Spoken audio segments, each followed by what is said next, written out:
Deaf. Deaf. Deaf. Deaf. Deaf. Bye. Bye. Bye.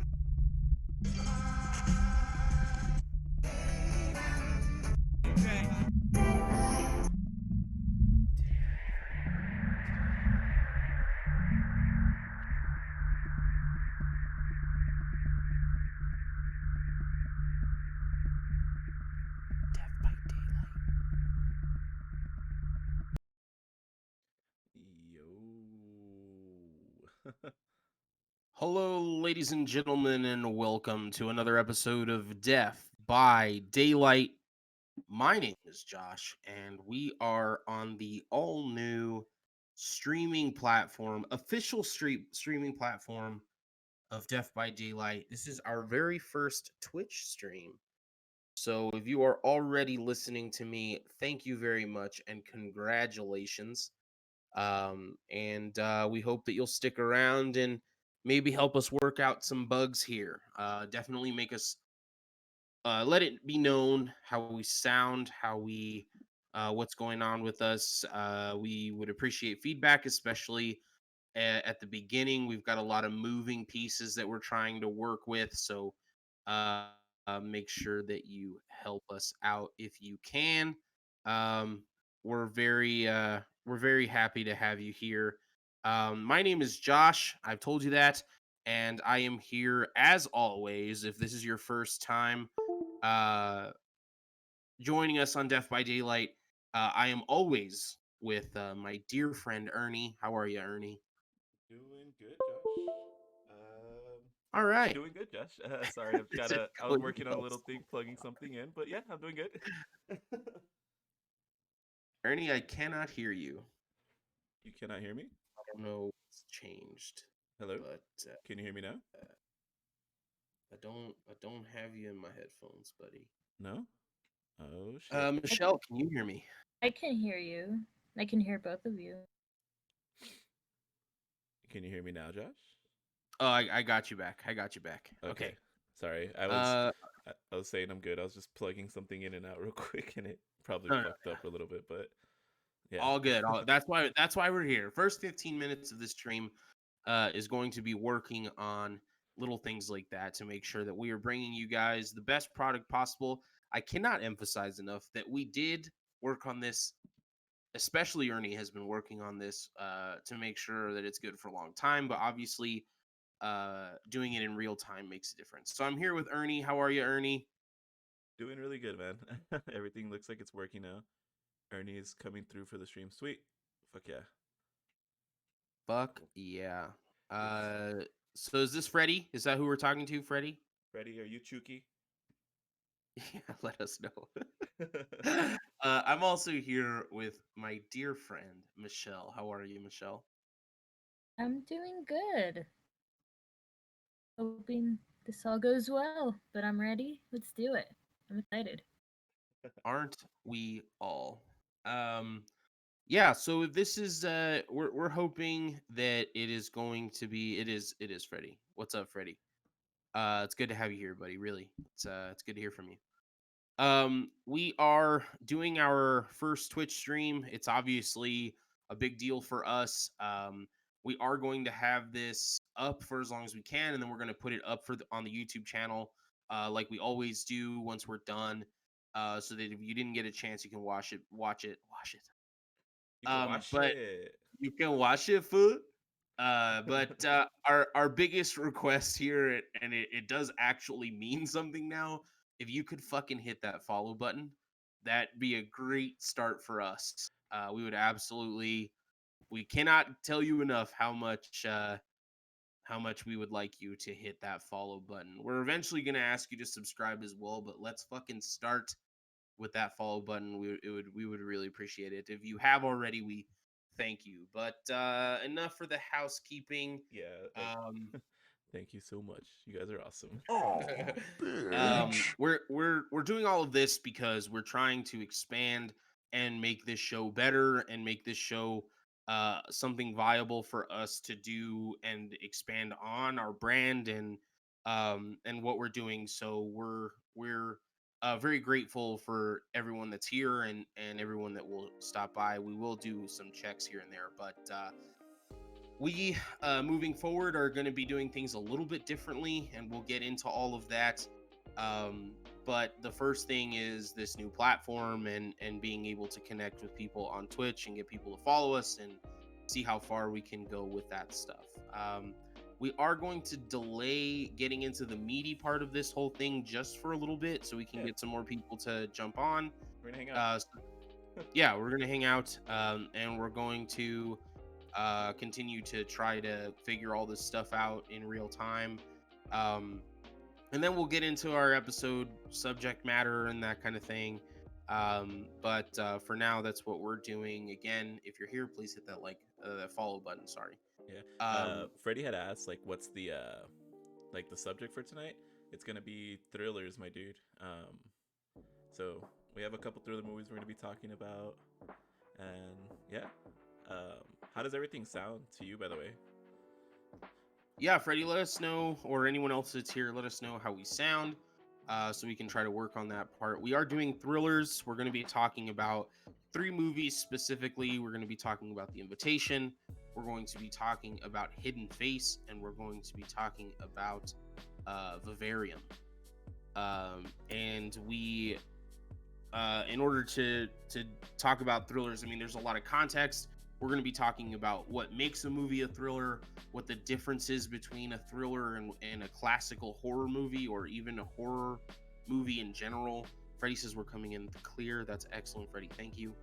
And so we're going to be doing kind of like an introspective about what a thriller movie is, and then using these movies as a reference. We're going to be talking about whether these movies fall on a more horror side or a thriller side.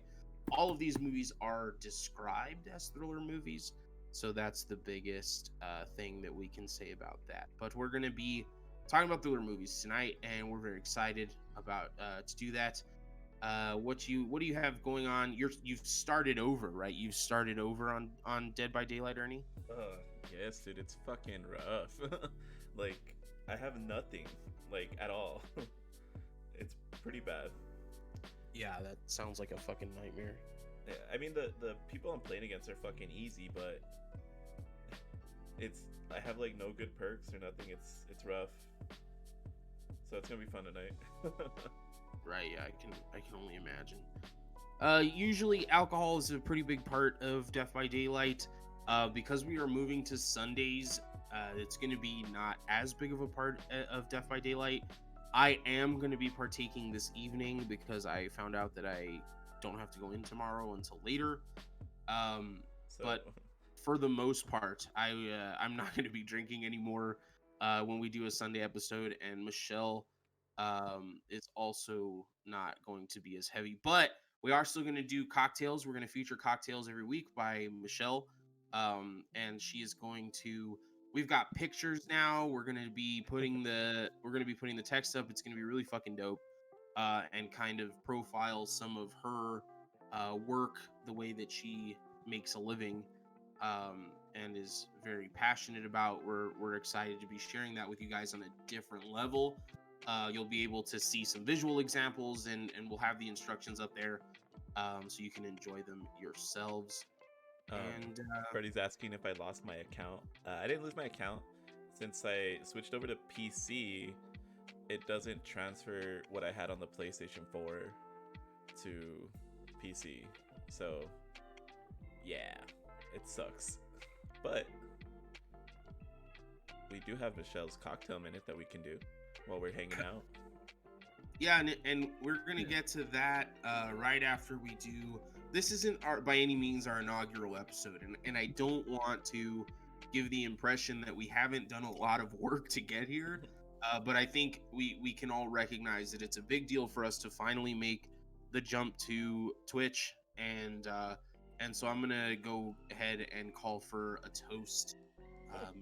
Michelle. Well, let's first talk about what we're drinking. If we're drinking, Ernie, I know you're enjoying a beverage, a yellow belly, as they call it. Hey, Jesus is following. Thanks, dude. Oh, you got the moray up there, baby.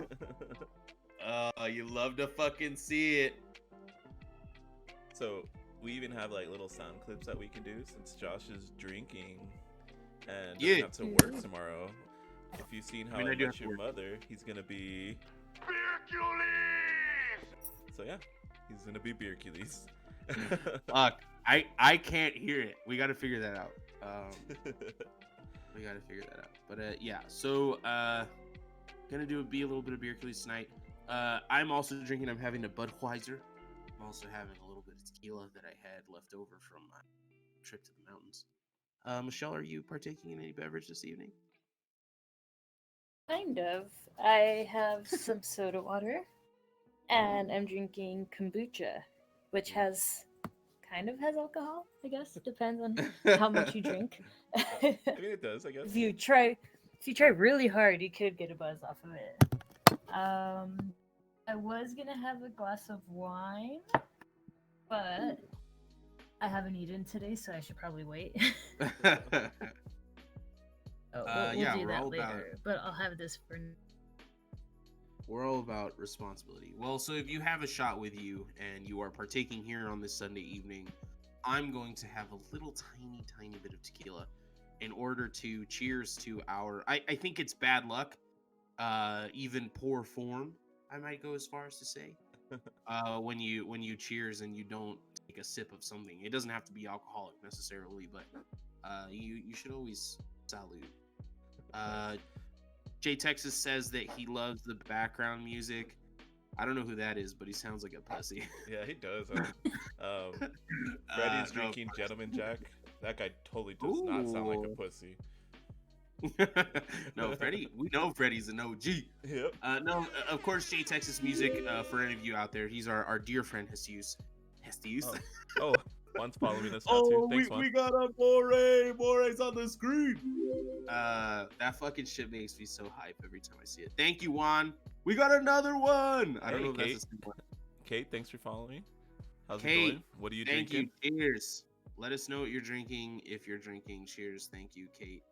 Again, Jay Texas is our dear friend Jesus. He will be on the podcast when he can. To Gibby, absolutely. Thank you, Jesus. To Gibby. And Jesus will be on here when he can. We'll also have other guests. He's hustling right now. He's hustling like Rick Ross is hustling. He couldn't be on tonight. Kate, thank you for following. Thank you for cheersing. We appreciate it. Freddie says he's been drinking since 2, so he's feeling happy. You're a fucking trooper. He's gonna be the fucking Beercules. Yeah, he's gonna fucking Beercules hard. It's fucking 5.5 hours in the fucking bender, eh, boys? So that's. Go ahead. Yeah, let's cheers to this. Yeah, fuck yeah, let's cheers. Cheers, boys. Cheers, Texas, Freddie. Cheers, Kate. That's Michelle. who we know isn't here. So, Cheers. Michelle and you are implied. Oh, Because I meant like as far as audience goes. But yeah, cheers, everybody. Cheers. cheers. Hello. It's cheap and gross. Oh no. Funny story. I stayed up till like 7, maybe 8 in the morning. And I was working on this, and I fucking woke up at 4 today. Started finishing up what I was working on last night. Josh came over. We took a shot, and while we were doing that, I put a frozen pizza in the oven. So I hadn't ate yet. So I was planning to eat right before stream, and I went to go check on my pizza, and I turned the wrong oven on because I have one of those top and bottom ovens. Oh yeah. So no pizza for me. I had to make a fucking sandwich on the quicks, or else I'd be fucking dying right now. Is your oven a top or a bottom? Is it a power bottom? Is your oven a power bottom? He's a both. I think it's about strength, but it's more about speed.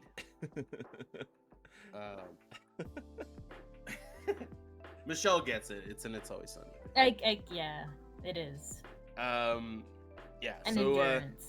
we have more listeners than we did at the beginning. So I promise we'll start to like do this like at the Keith, our good friend Keith, who's also a streamer, and hopefully he'll be with us a little bit later. What he does is at the top of the hour, he does like really quickly talks about like following and that kind of stuff. I don't give a fuck. Like right now, we need you to follow us. Like once we get like established a little bit, I won't be sitting here begging like a fucking vagabond for you guys to follow us. But in the meantime, we would really appreciate if you hit that follow button. There's numbers we have to hit in order to keep growing, and the follow button is one of those numbers that we need to be like a serious part. So Are you guys following? anyway, You and Michelle? I I actually am. don't think that I am, which is look. Here we go. Here's Maury's gonna pop up. Oh, it didn't do it. It didn't show you followed yet. No, yeah, I'll take care of it. But anyway, I've got some. You should follow so I can mod you guys. So you can moderate these guys in case they get a little crazy in the chat, you know? Yeah, so there are new rules. Unfortunately, we're gonna be, for the most part, we're gonna be very adult on this channel. So we're not gonna mod like curse words and things all the time. But there are certain things that we're just not gonna allow to be said. Like one of the things you can't do is like post a link. Not that anyone was doing that before, but there's just rules now. So if you don't find your message up, there's probably a good reason for that. It'll tell you. Yeah. Yeah, there's regulations with great responsibility. No, I fucked that up. With great power comes great responsibility. And on this new platform, we need to do stuff differently than we did on YouTube. The last frontier that is YouTube. Let's see, that's where we're at. Jesus says he feels attacked. What? Shouldn't feel attacked, buddy. Yeah, Jesus, don't pretend to be persecuted. Like, you're still gonna be able to say all the stuff you want to say.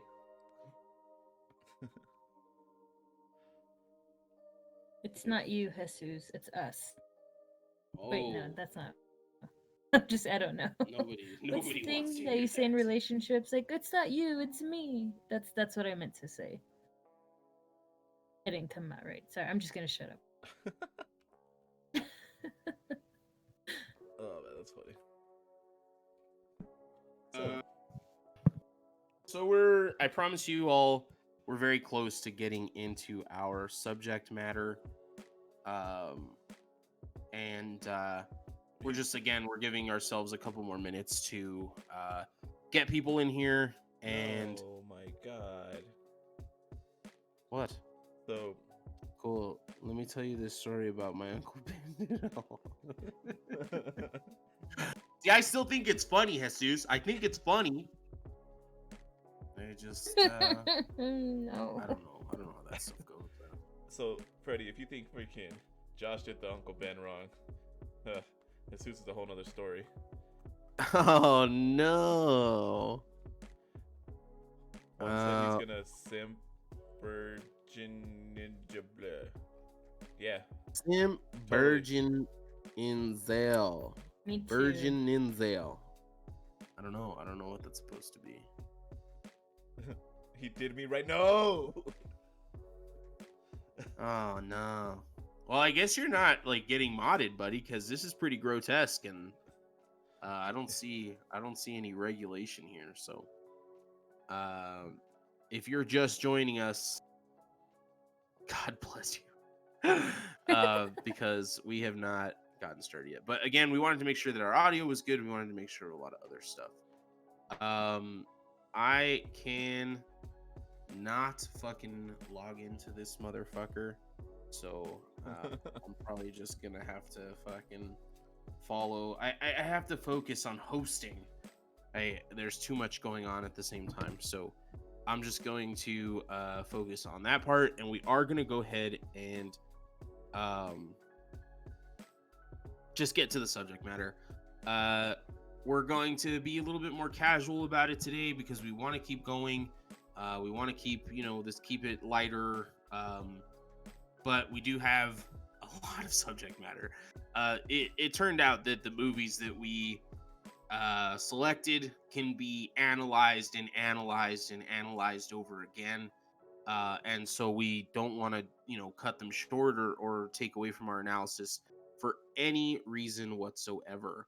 And so part of that for us, ladies and gentlemen, is that we are going to try not to do as much synopsis or hardly, we're going to try to keep it to a minimum, but especially with thriller movies, it's hard to get into the in-depth analysis when we haven't, if there's not an understanding of the plot. So if you've seen this movie or these movies, great. If you haven't, we're going to try to make that accessible to you. We're going to try to make the analysis accessible in so that you can understand. And the first thing that we're going to discuss, again, the movies that we're talking about today are going to be Vivarium, which is a movie that I actually just saw this week.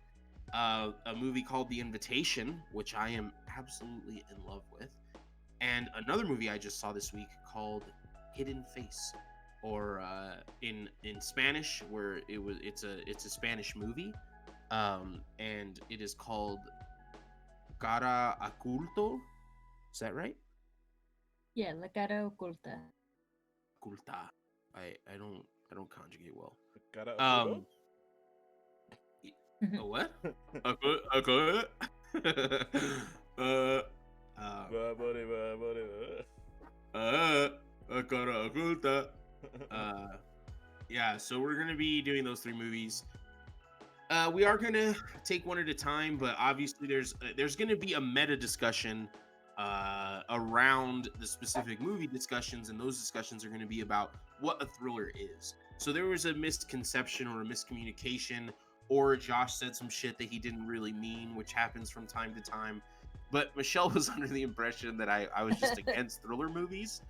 I don't find that that's the case. But there's a very good chance that I just threw it out there one time when we were having a drink and I didn't actually mean it. Why? Cause Gara. Oh, Okada. Got it. Yeah. Damn it. Very good. That's good. It's good word association. But yeah, we are gonna take things one at a time. Ernie, his movie, like, he had to do a bunch of shit this week. I cannot express that enough. He was taking care of all of this shit, and so his movie, we're gonna discuss it first.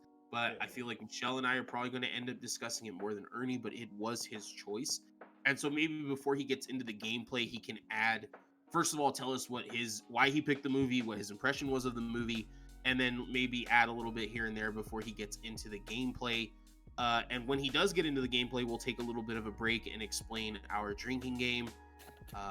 Hit that follow button. All right. So the first movie we're talking about is Vivarium. It is a movie starring Jesse Eisenberg of the Social Network fame.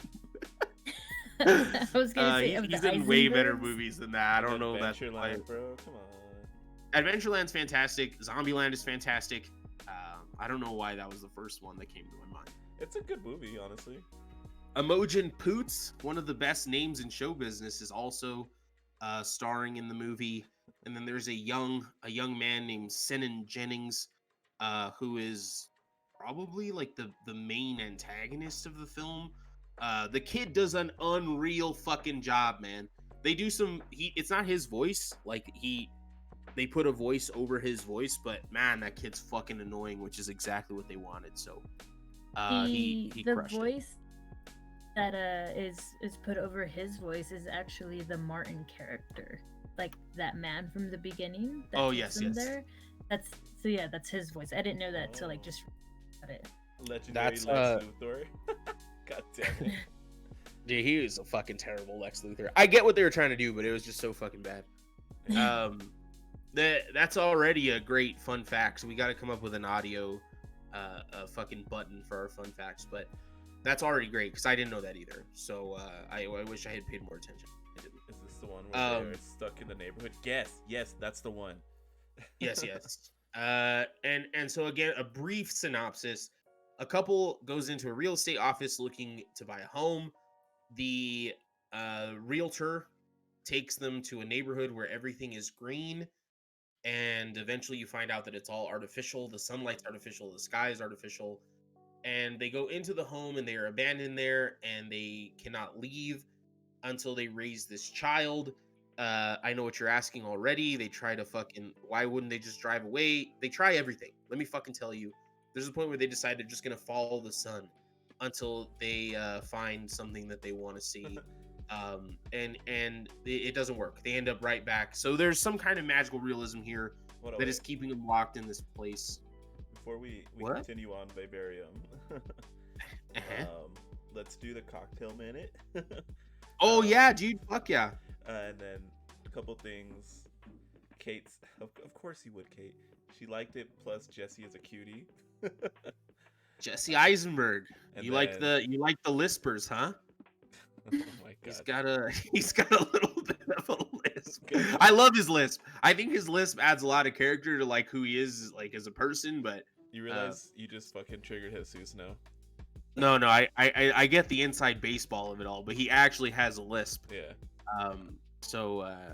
Yeah. Gibby is blessing the stream, ladies and gentlemen. Your savior, our savior, everybody's favorite guy, Gibby. He's also now a mod in our chat. What's up, baby? Sure. Gibby's in the chat. But yeah, Michelle, I'm so fucking sorry. It's a curly hair. Well, I little was Moses. it's the curly hair. I had a joke, but I'm just gonna move on. It wasn't good. So Well, actually, yeah, if you want to oh save the cocktail minute, until... but why would we save it? It's so good. Oh, for your Alright. movie? For your movie, because it was highly inspired by Yeah, the that's actually invitation. what I meant. Okay. Yeah. Well, then we'll do Yeah. that. All right. yeah. That makes it a little more sense. Okay. Yeah, Anyways. so well, our cocktail minute's gonna come right in the middle here. Our cock is gonna come right in the middle of the episode when we move Nice and to- strong. nice and strong, hard, gay porn hard cock. We're gonna be talking about it after we talk about, or when we talk about the invitation. In the meantime, we're gonna get back to Vivarium. That's the premise of the movie is that this couple, regardless of like the logistics of it all, they're forced to raise a child, quote unquote, against their will. And this child, when he wants to eat something, he just screams at the top of his lungs until they give it to him. He mocks them constantly. He can copy their voices, and so he constantly is mocking them. He makes their life absolutely miserable. There's some kind of instinct in you as a person where if you saw a child who was abandoned, you would have, even if you don't think you have it in you, something inside would click and you would feel like you needed to care for this child. There would be some kind of feelings that you had for this child, even if it was just feeling bad.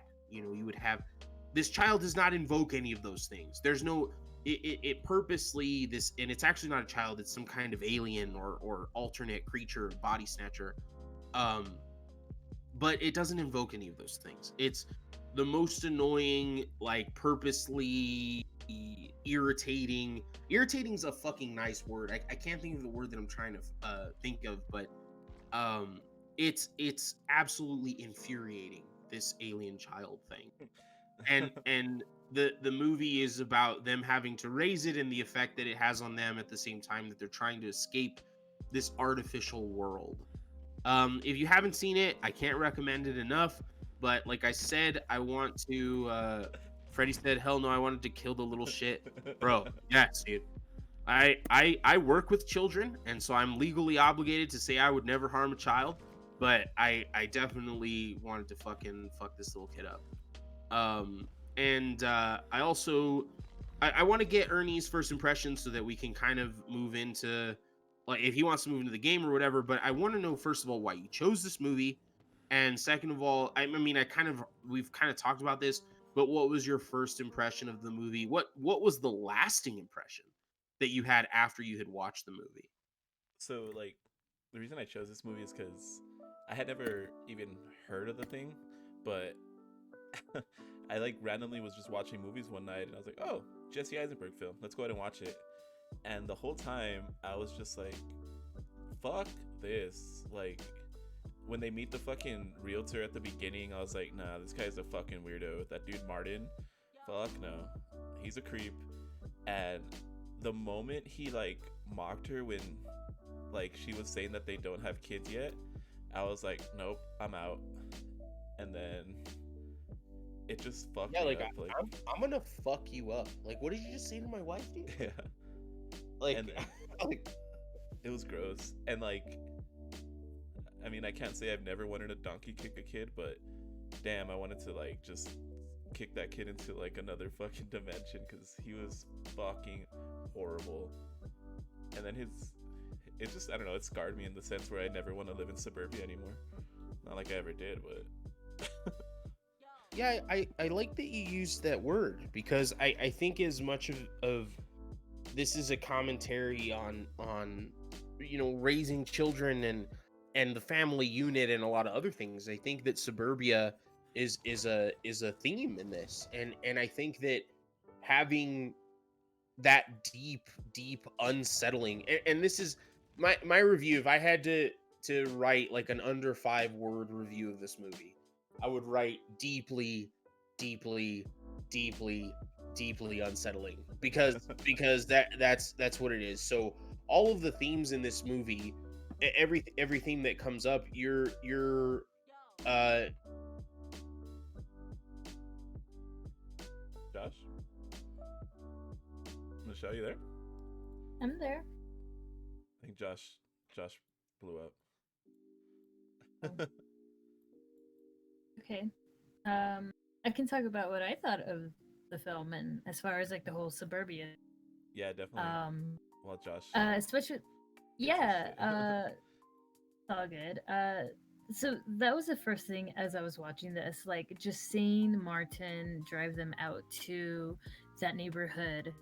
Just that alone kind of gave me this visceral reaction because it's a nightmare of mine being stuck in suburbia and doing the whole I have a 9 to 5 and I'm let's get married, all those like societal like expectations and roles and that it's like the monotony of life and these stages that are supposed to that are expected from you, right? So like marriage, baby, raising the baby, and then also parental gender roles, the fact that Gemma was more willing to take care of the kid and Tom was kind of like checked out at some point, right?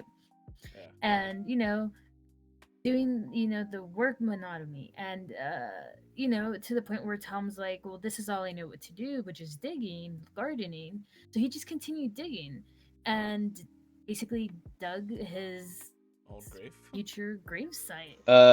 Can you guys hear me? Whoa, you're loud. Yes. Oh, sorry. Okay, well, I'm gonna stay on my phone. Is it as clear as it was?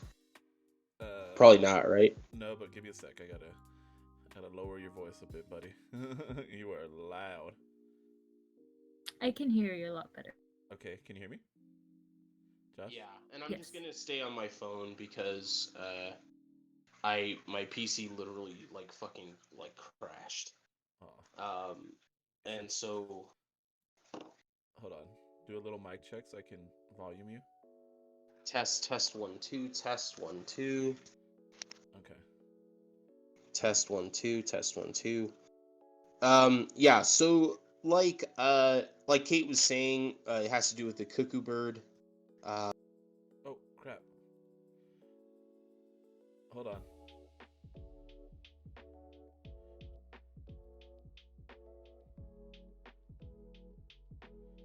Uh-oh. My bad. Hold on, guys. I fucked it up. Press the wrong button. Alright, can you hear me, Michelle? Yes. Okay, I fucked up and I pressed the wrong button. All good. I'm a doofus. This is why we're just kind of fucking around right now, But I Fine. lost Josh again. Where- Alright, sorry Doing everybody. it. We're just right, What Josh, you happened? there? Yeah, it's because you had like sent me a call, Yeah. and if I get, yeah, okay. I So, fucked but we're up. good. I fucked up and pressed the wrong button. Josh, do Yeah. the So, Bobby Schmurda voice from Stupid. Oh my god. what? He wants you to do the Bobby Schmurda voice from Stupid. Like, well, it's because in the song, 6ix9ine has Bobby Shmurda do a verse, and it's through like while Bobby Shmurda's in jail, so it sounds all like muffled. Well, am I muffled to the audience? Is that what they're telling me? Well, not muffled, but it does kind of sound Just like you're not as clear in as jail. I was. Let me. Okay, I'm gonna try again. To jump on my computer. So, give me 30 seconds. Talk amongst yourselves, and I'll be back on the computer. Okay, bye. You know, if I could, while you're doing that, I'll play a game, and we can just kind of kick back and do that, Sure. All right. and then we'll continue the Vivarium talk afterwards. You down, Dun, Michelle? dun, dun.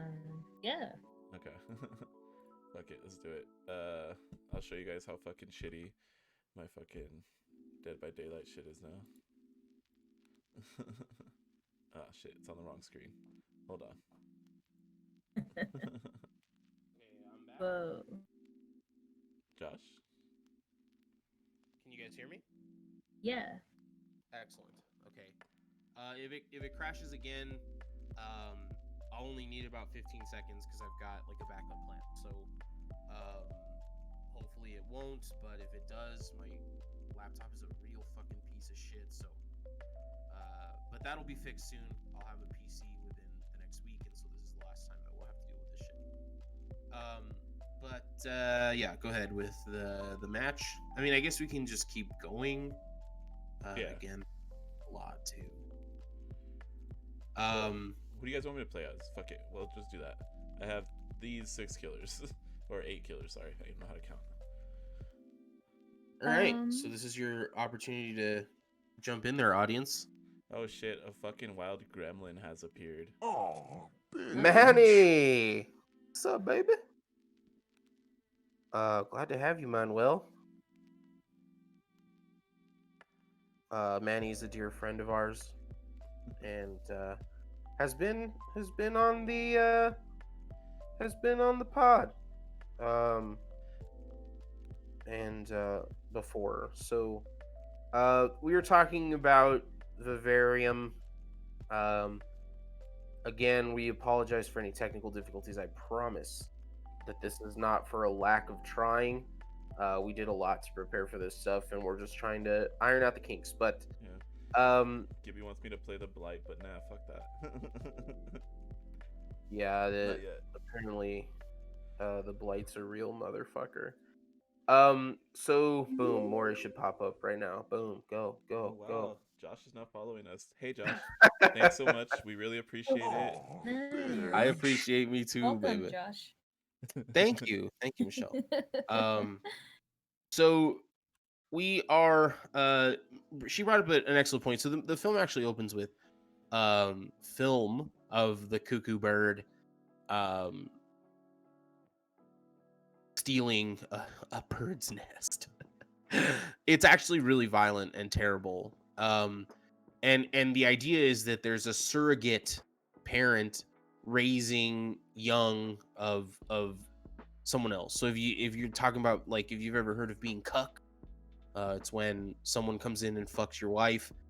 And there's this episode of Letterkenny. There's this part of Letterkenny where McMurray is explaining to Wayne what, like, the appeal of being cucked is. And he's like, the cuck, the connection is not between the invasive presence and the wife. It's between the invasive presence and the cuck or whatever, and it's super awkward. But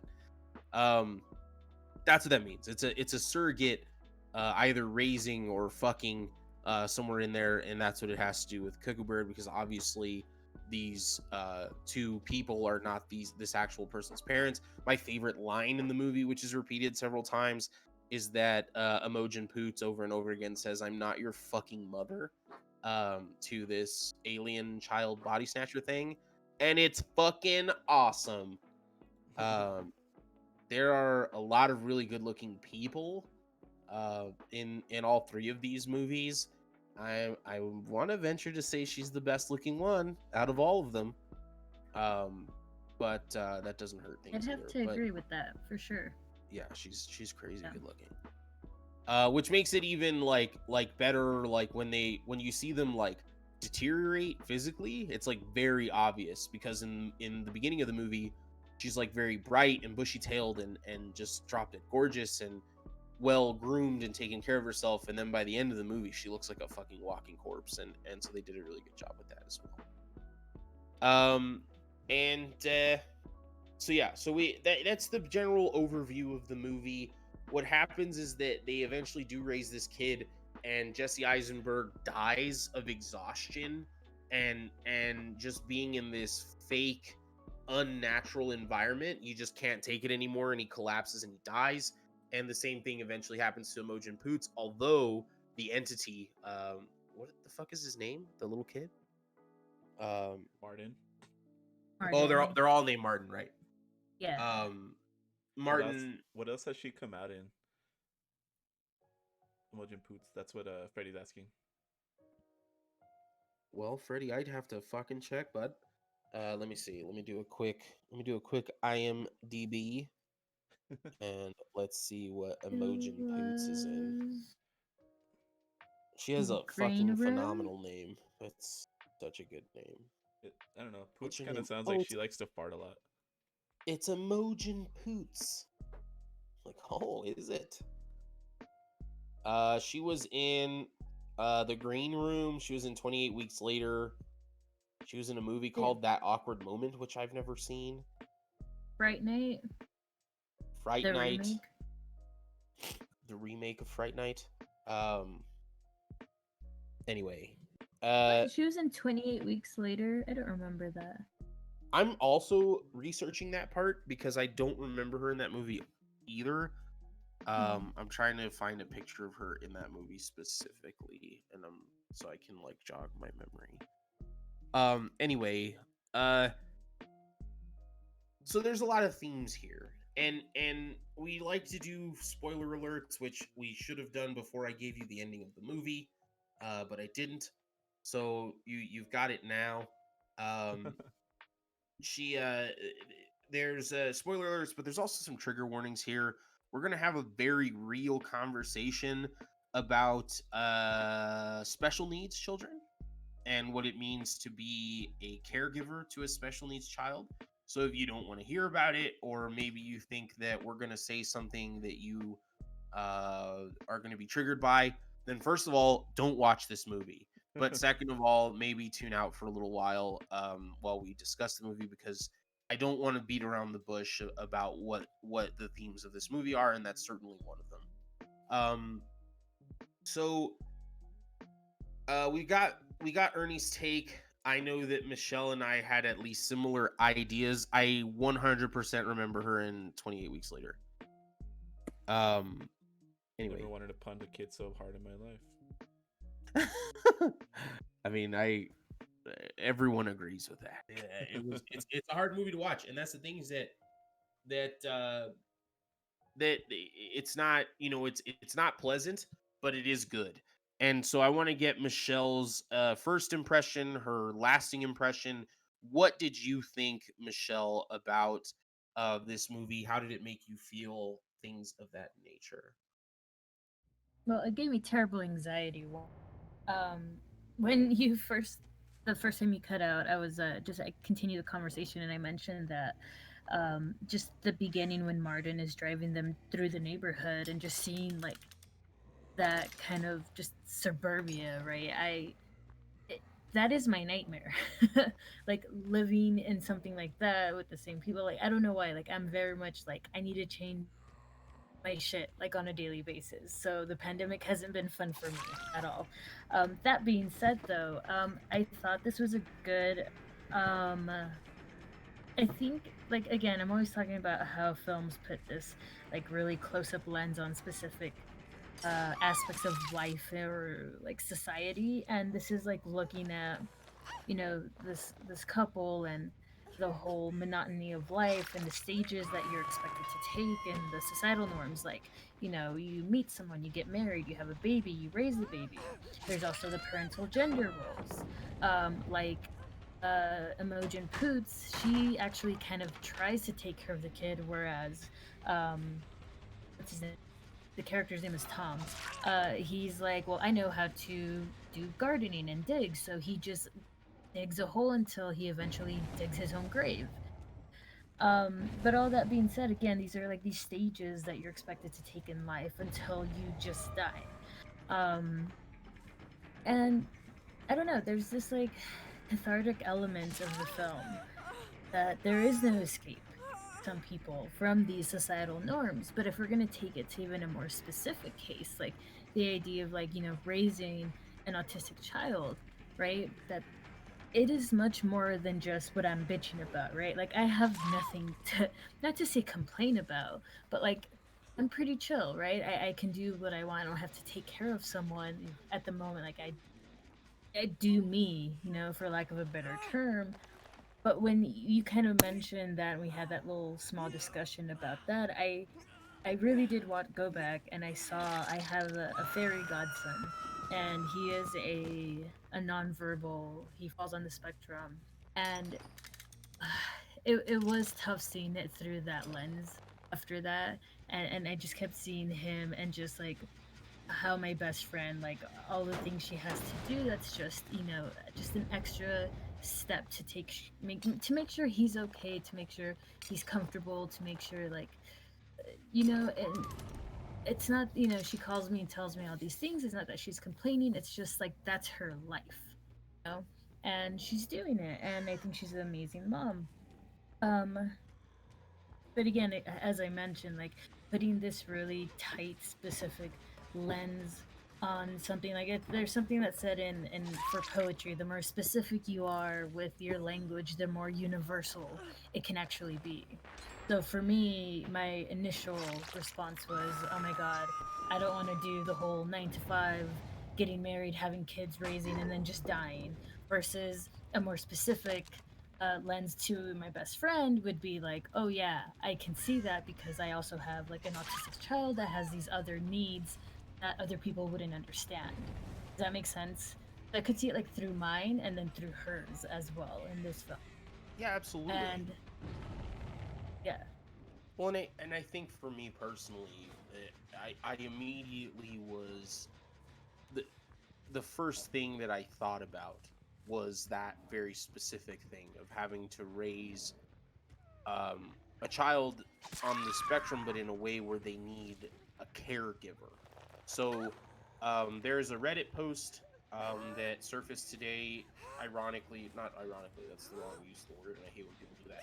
Coincidentally, um, there's a Reddit post today on r Ask Reddit where the question was, what is it like to have a child that you don't want? And that's a very harsh question to ask, but people were very open and honest. There's this phenomenon that one of the gentlemen talked about where he just feels nothing for his child and he can't explain it because he was like super excited when they got pregnant and he like was this great attentive dad before the baby came out, and then when the baby came out he had all these expectations and he's just felt nothing. And the kid is like 5 years old now, and he says, I do everything I can to be a good dad. I'm attentive and loving. He goes, but I just don't feel it. I'm faking the whole thing. And then a bunch of people commented under there, which is kind of the beautiful part of the internet. There's not a lot of beautiful parts, but this is one of them, where if you're open and you're honest and you're vulnerable, a lot of the times you get people that respond to those things in a positive way. And a lot of people said, I know what you're talking about. I go to therapy about this. But a lot of the responses were from people that were either put in a situation. One of the ladies was, her sister's a drug addict and she had to take in her niece and nephew, and she doesn't want them, but they're her family and she loves them. But overwhelmingly it was parents who have children with extreme special needs. And the reason I put the trigger warning is because somewhere out there is a parent of a special needs child who would hear what we're talking about and say, fuck those people.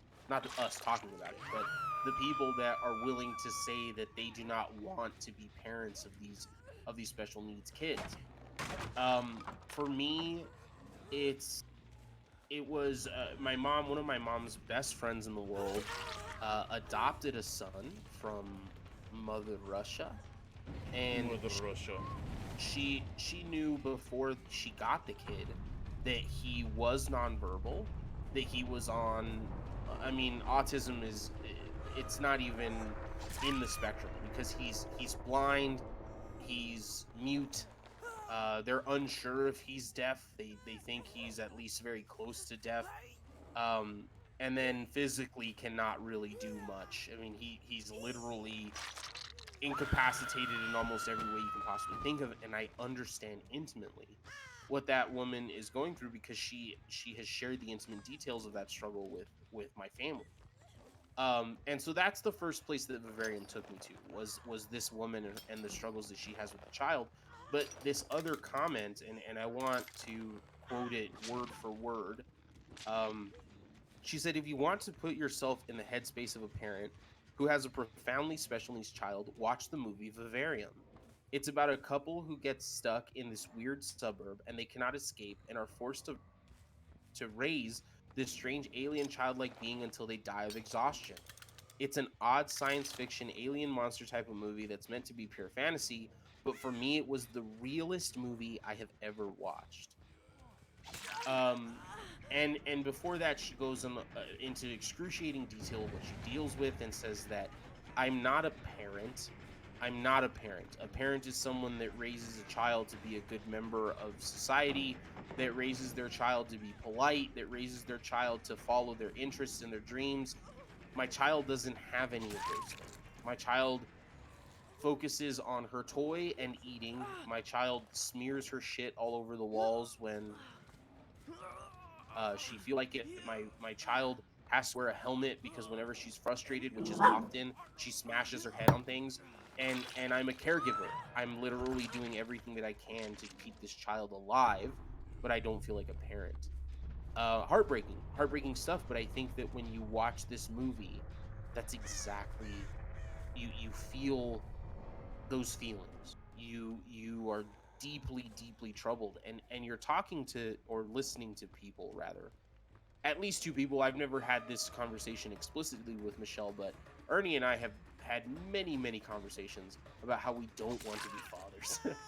um, and so even the thought of raising a child, and a lot of people would have said normal right there, and I refuse. But with even the thought of raising a child who does not have special needs, who is relatively much easier to raise and care for, is a nightmare scenario for me.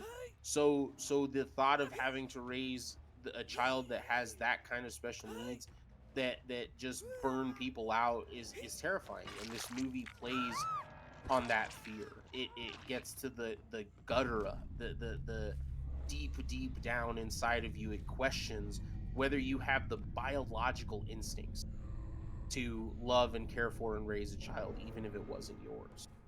And and and so it's a very hard movie to watch. Visually, it's not pleasing on purpose.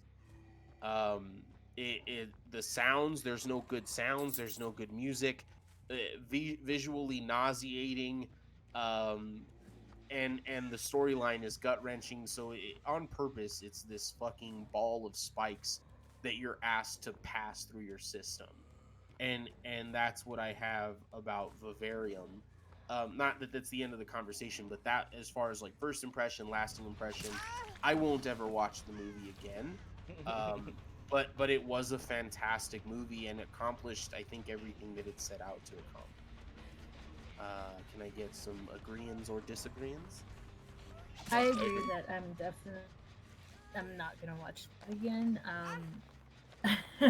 I might for I'm not a masochist. I'm a sadist, so I might for that reason. Wait, no, I am a masochist. Sorry, flip that. Anyway, um, I was gonna say, but I didn't want to put words words, in your mouth. grammar, Hmm. English language. The English Um, language.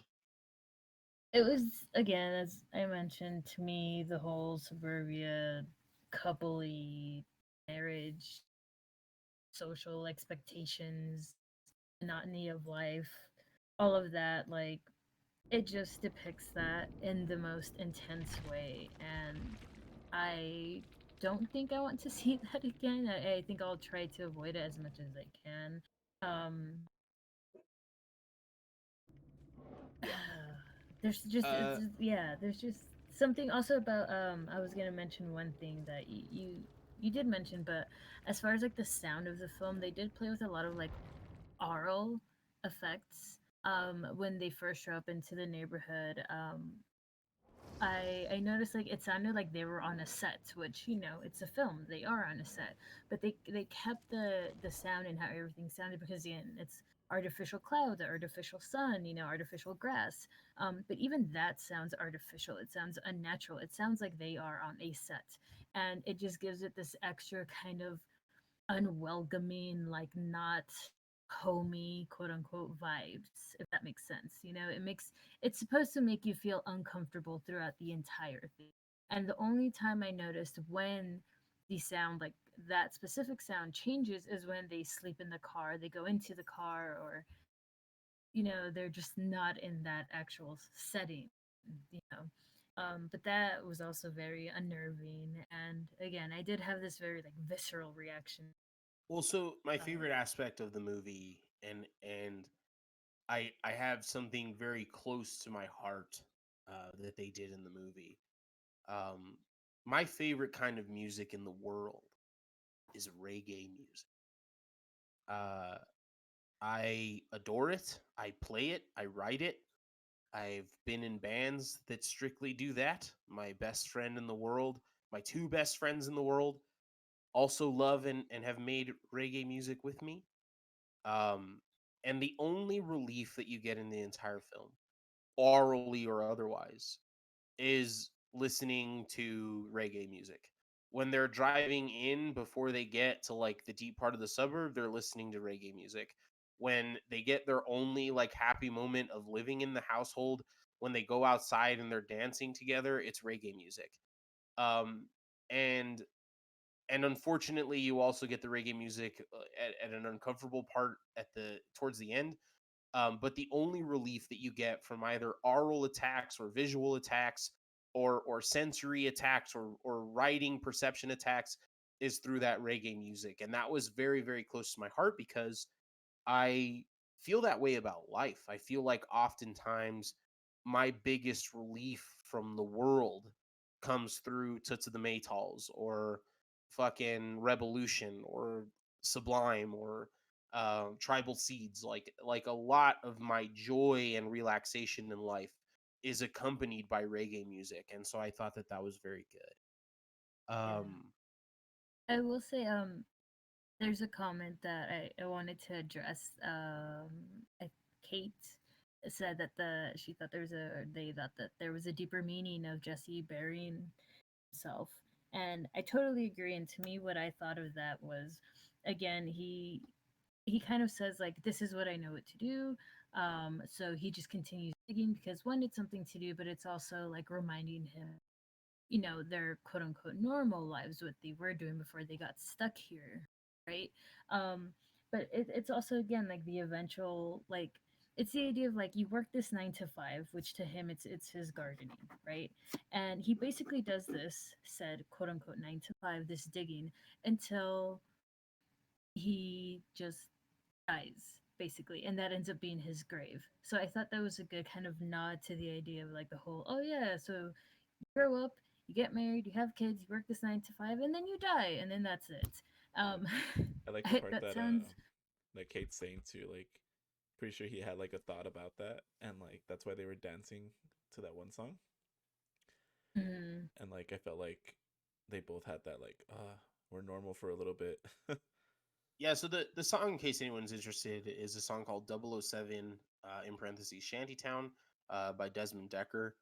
Um, and it's incredible.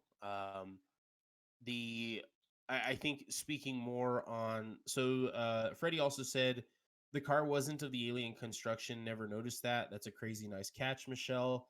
Um, and he said it was the only thing in his situation that he felt he had control of is the digging. And I think that those are both good points, Freddie. I also think that there's a commentary on gender roles. I think that it's trying to say, or did a good job in saying, um, regardless if you're taking on the role of the breadwinner or the role of the caretaker, it's gonna kill you. If Yeah. it's done in the wrong context, like if you don't want to be doing it, it doesn't matter if you're the breadwinner or the caretaker or both. It's gonna fucking wear you down and take your life, literally. Um, some interesting things about that. Also, obviously, when Tom stops digging, he finds another body bag with a body in it. So this is not he will not be the first to have dug, and he will not be the last. And that's also a commentary on the workforce and things like that. There's just so many levels. And while it's not a pleasant movie to watch, if you're watching it from the eyes of a critic, if you're watching it with the eyes like we all were, the three of us were watching it, there's so many fucking layers that you almost don't have time to be annoyed. Almost, Yeah. you do have time to be Yeah, annoyed, you do. but Yeah, you do. but you almost don't have time to be annoyed because you're concentrating on so many levels that the film is producing. Kate says she buries a bird that falls at the beginning. Yeah, Yeah, I well, didn't even he remember he that. he actually buries the bird, and she is like, "Why are you really burying the bird?" But yeah, he buries that bird. Again, just foreshadowing of what's going to happen later. The even and he mentions it at some point. Even the dirt is artificial.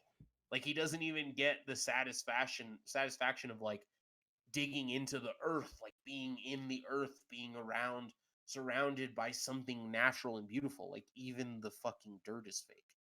And that has some kind of effect on him, I would imagine. Um, so just a fantastic movie with a lot of really great layers.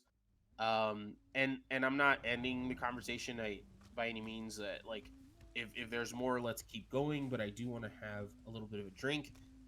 In addition to it being about an hour since we've really gotten into it, which means that I want to do some housekeeping stuff very quickly.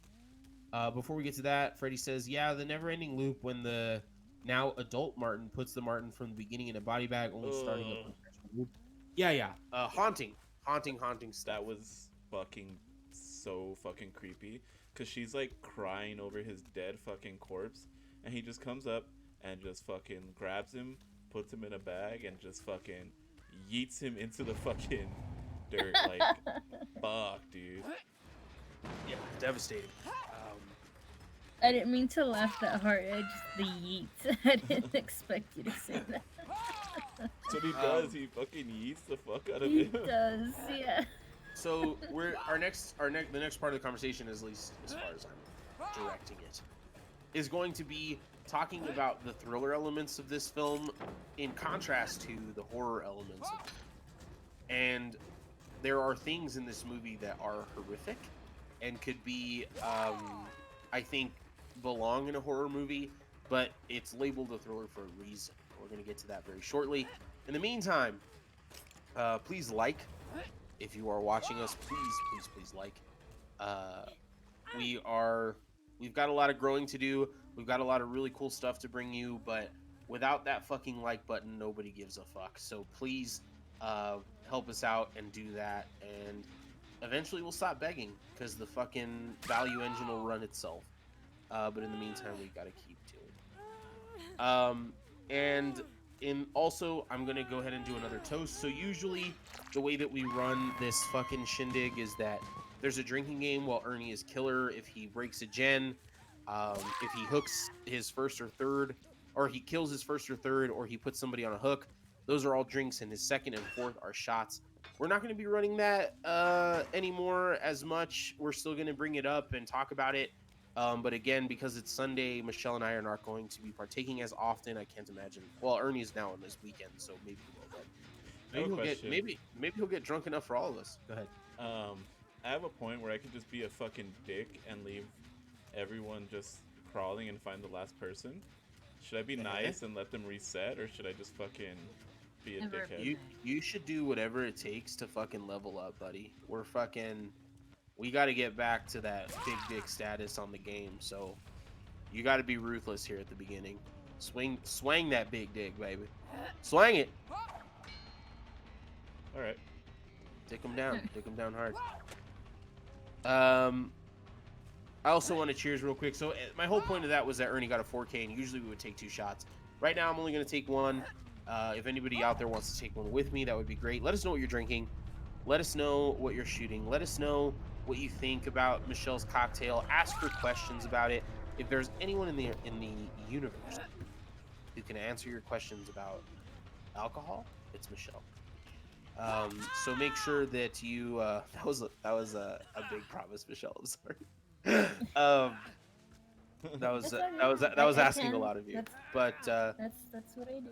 Okay. yeah. So if you want to ask questions, if you want to comment, if you want to tell us what you're drinking, please do. Let us know. Let us know that you're hanging out. We appreciate all of you, and we are going to get back very shortly to Vivarium. I also really like this new setup because I can hear the way I sound in the microphone, and I just think my voice is fantastic. So I'm really enjoying that part of this whole thing. Sorry if you can hear my dogs fucking barking. They're mad because I just killed these guys too easily. Do better. Not you. They're telling them. I don't. Well, yeah, I fucked these guys up, so that's 2 fucking 4Ks off the bat. I think Josh cut out again, if I'm not mistaken. But yeah, that movie was fucked up. I didn't even think about the whole like part with like burying the bird at the beginning was like a fucking foreshadowing thing in a sense. Yeah, and you also kind of see him, like when I believe it's she takes the book from him or something. That's just her and the kid in the living room. He ends up screaming, and those weird I thought there were gills at first that come out of his. Oh yeah. But it's not. It's like the bird thing, where they like hold food. So again, everything's like again. Even the director has said it's all like following the life cycle of a cuckoo bird, right? And it's kind of just mimicking that, but like with human or Ugh. kind of That lens or that one scene where she's like, "Who did you meet today? Can you pretend to be him?" And then he starts. that's the scene. Yeah. So when he does That's that. that shit was so fucking creepy. I almost just like noped and like left at that point. I was like, what is happening? What did Ernie make me watch? Son of a bitch. I mean, in a good way. I'm about it. I thought the writing was. Thank you. Are we talking about the invitation next or the hidden face? I guess we could do imitation while Josh is Because you have seen that one, right? Yeah, I have seen that one. That one was fucking amazing. We can Test do one. his cocktail minute, no? Test 1 Yeah. 2. Test 1 2.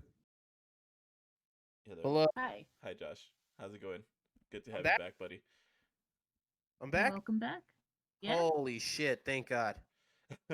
I legitimately don't know what happened, but as long as I'm back again, I'll have my PC soon, so we won't have these problems. But as long as I'm back, I'm good. I did hear everything you guys are saying. Okay, cool. So let's go ahead and fuck with that cocktail minute. We're gonna go ahead and get into the invitation, and we're very excited to have you all here with us on this journey. And we will finish up with the hidden face, la cara oculta, and I was saying how fucking great my voice sounded, and then I got cut off. Fucking a sign from God that I need to not be so vain. But yeah, so Michelle is gonna Oh, take us nice. away here. Kate's seen the invitation. Nice. Kate, you fucking rock star, you. We're gonna go ahead and go with how many? Just curious, how many people have seen both of the movies we're talking about? Because I can't imagine it's that many. But also, Michelle is going to go ahead with her cocktail minute. She is, for all the new people and for all the people that are going to watch us on Twitch first, she is a nationwide recognized bartender. Uh, is that the right word? Bartender. Yeah, Okay. that is it. She has had cocktails win awards. She is the 8th ranked bartender in the country, and she has if you enjoy craft cocktail in El Paso, she has probably had a hand in whatever establishment you are going to and enjoying. So definitely um, listen up. And this is her first cocktail minute on Twitch. Michelle, take it away. Yeah, thank you for that introduction. It was quite lovely. But yeah, cocktail minute. I'm excited about this one. After watching all the films, I always forget last minute, like, oh shit, cocktail. But then I'm like, wait, I got this. It's fine. And in the invitation, they have this huge emphasis on wine and drinking in the movie, and of course, there's like hidden ulterior motives to why the hosts were encouraging them to drink large amounts of wine. But this cocktail, I named it the Red Lamp Caveat. Again, a nod to the film, a nod to that last kind of ugh, nerve-wrenching scene where you see all the red lamps, but yeah, It's so so brutal, too. it is so brutal, yeah. So it's gonna be just, it's listed up there. The Lillet Rouge wine aperitif. If you can't find that, you can just substitute it with like a sweet red vermouth, and then everything else will pretty much be the same. So again, it's heavily inspired by all the wine that's being and I love this cocktail because it's like the last pour that's being passed out in the film. Like, looks can be deceiving, right? Not that I'm trying to poison you or trying to tell you to add poison to this, but it is a much more complex tasting cocktail than like a simple glass of wine. And if you see the photo attached, it does look like just a pretty little glass of wine. But there's a lot of complex flavors going on in there.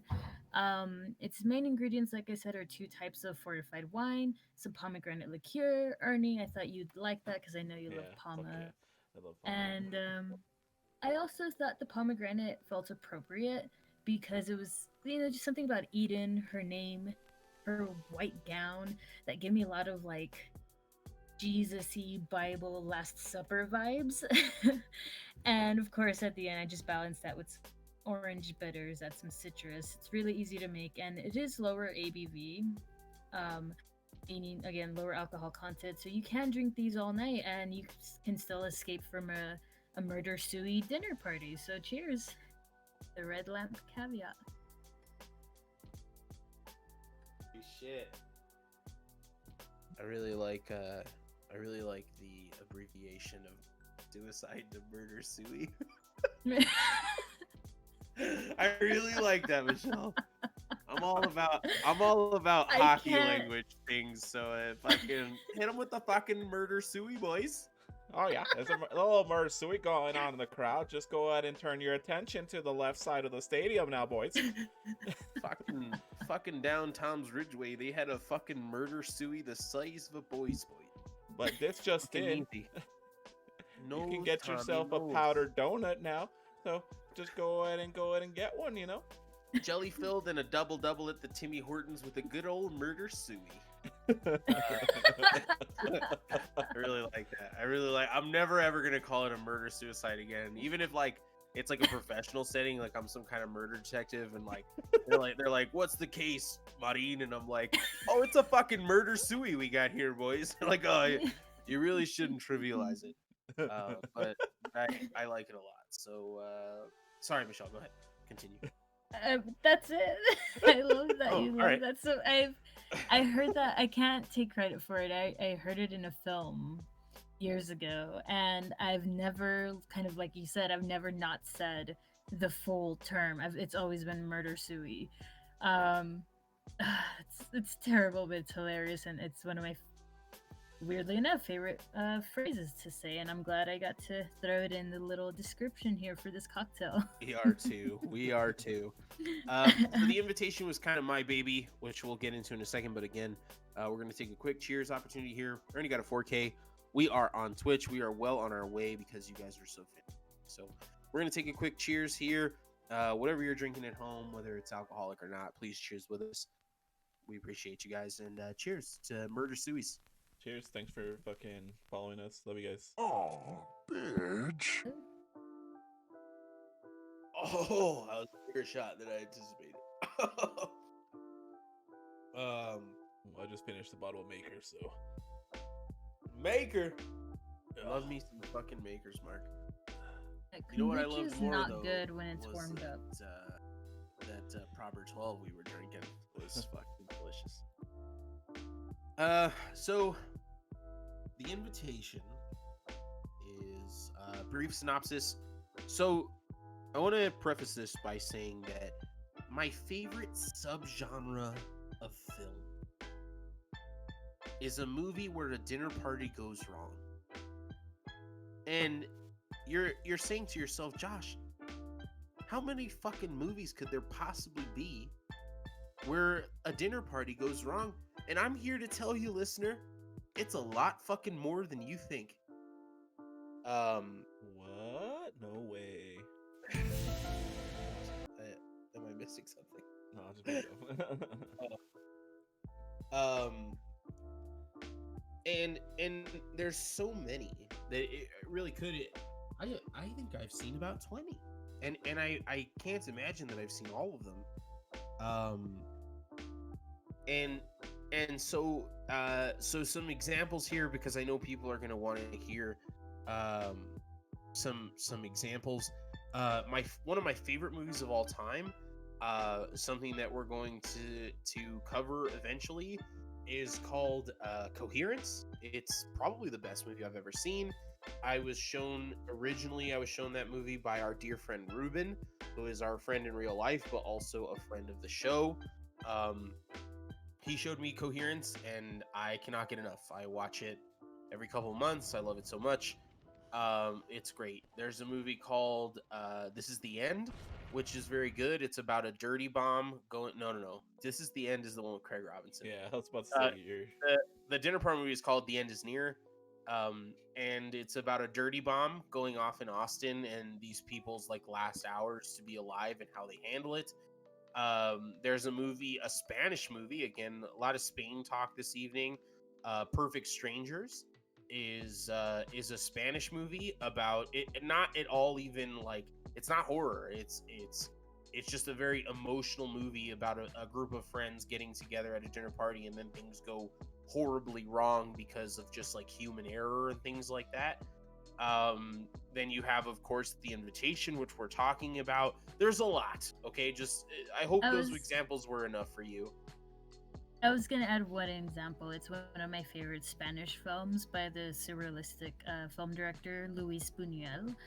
It's called The Exterminating Angel, or El Ángel Exterminador, and it literally starts just all these rich people, opulent dinner party, and then they're enjoying their food, and then shit goes crazy.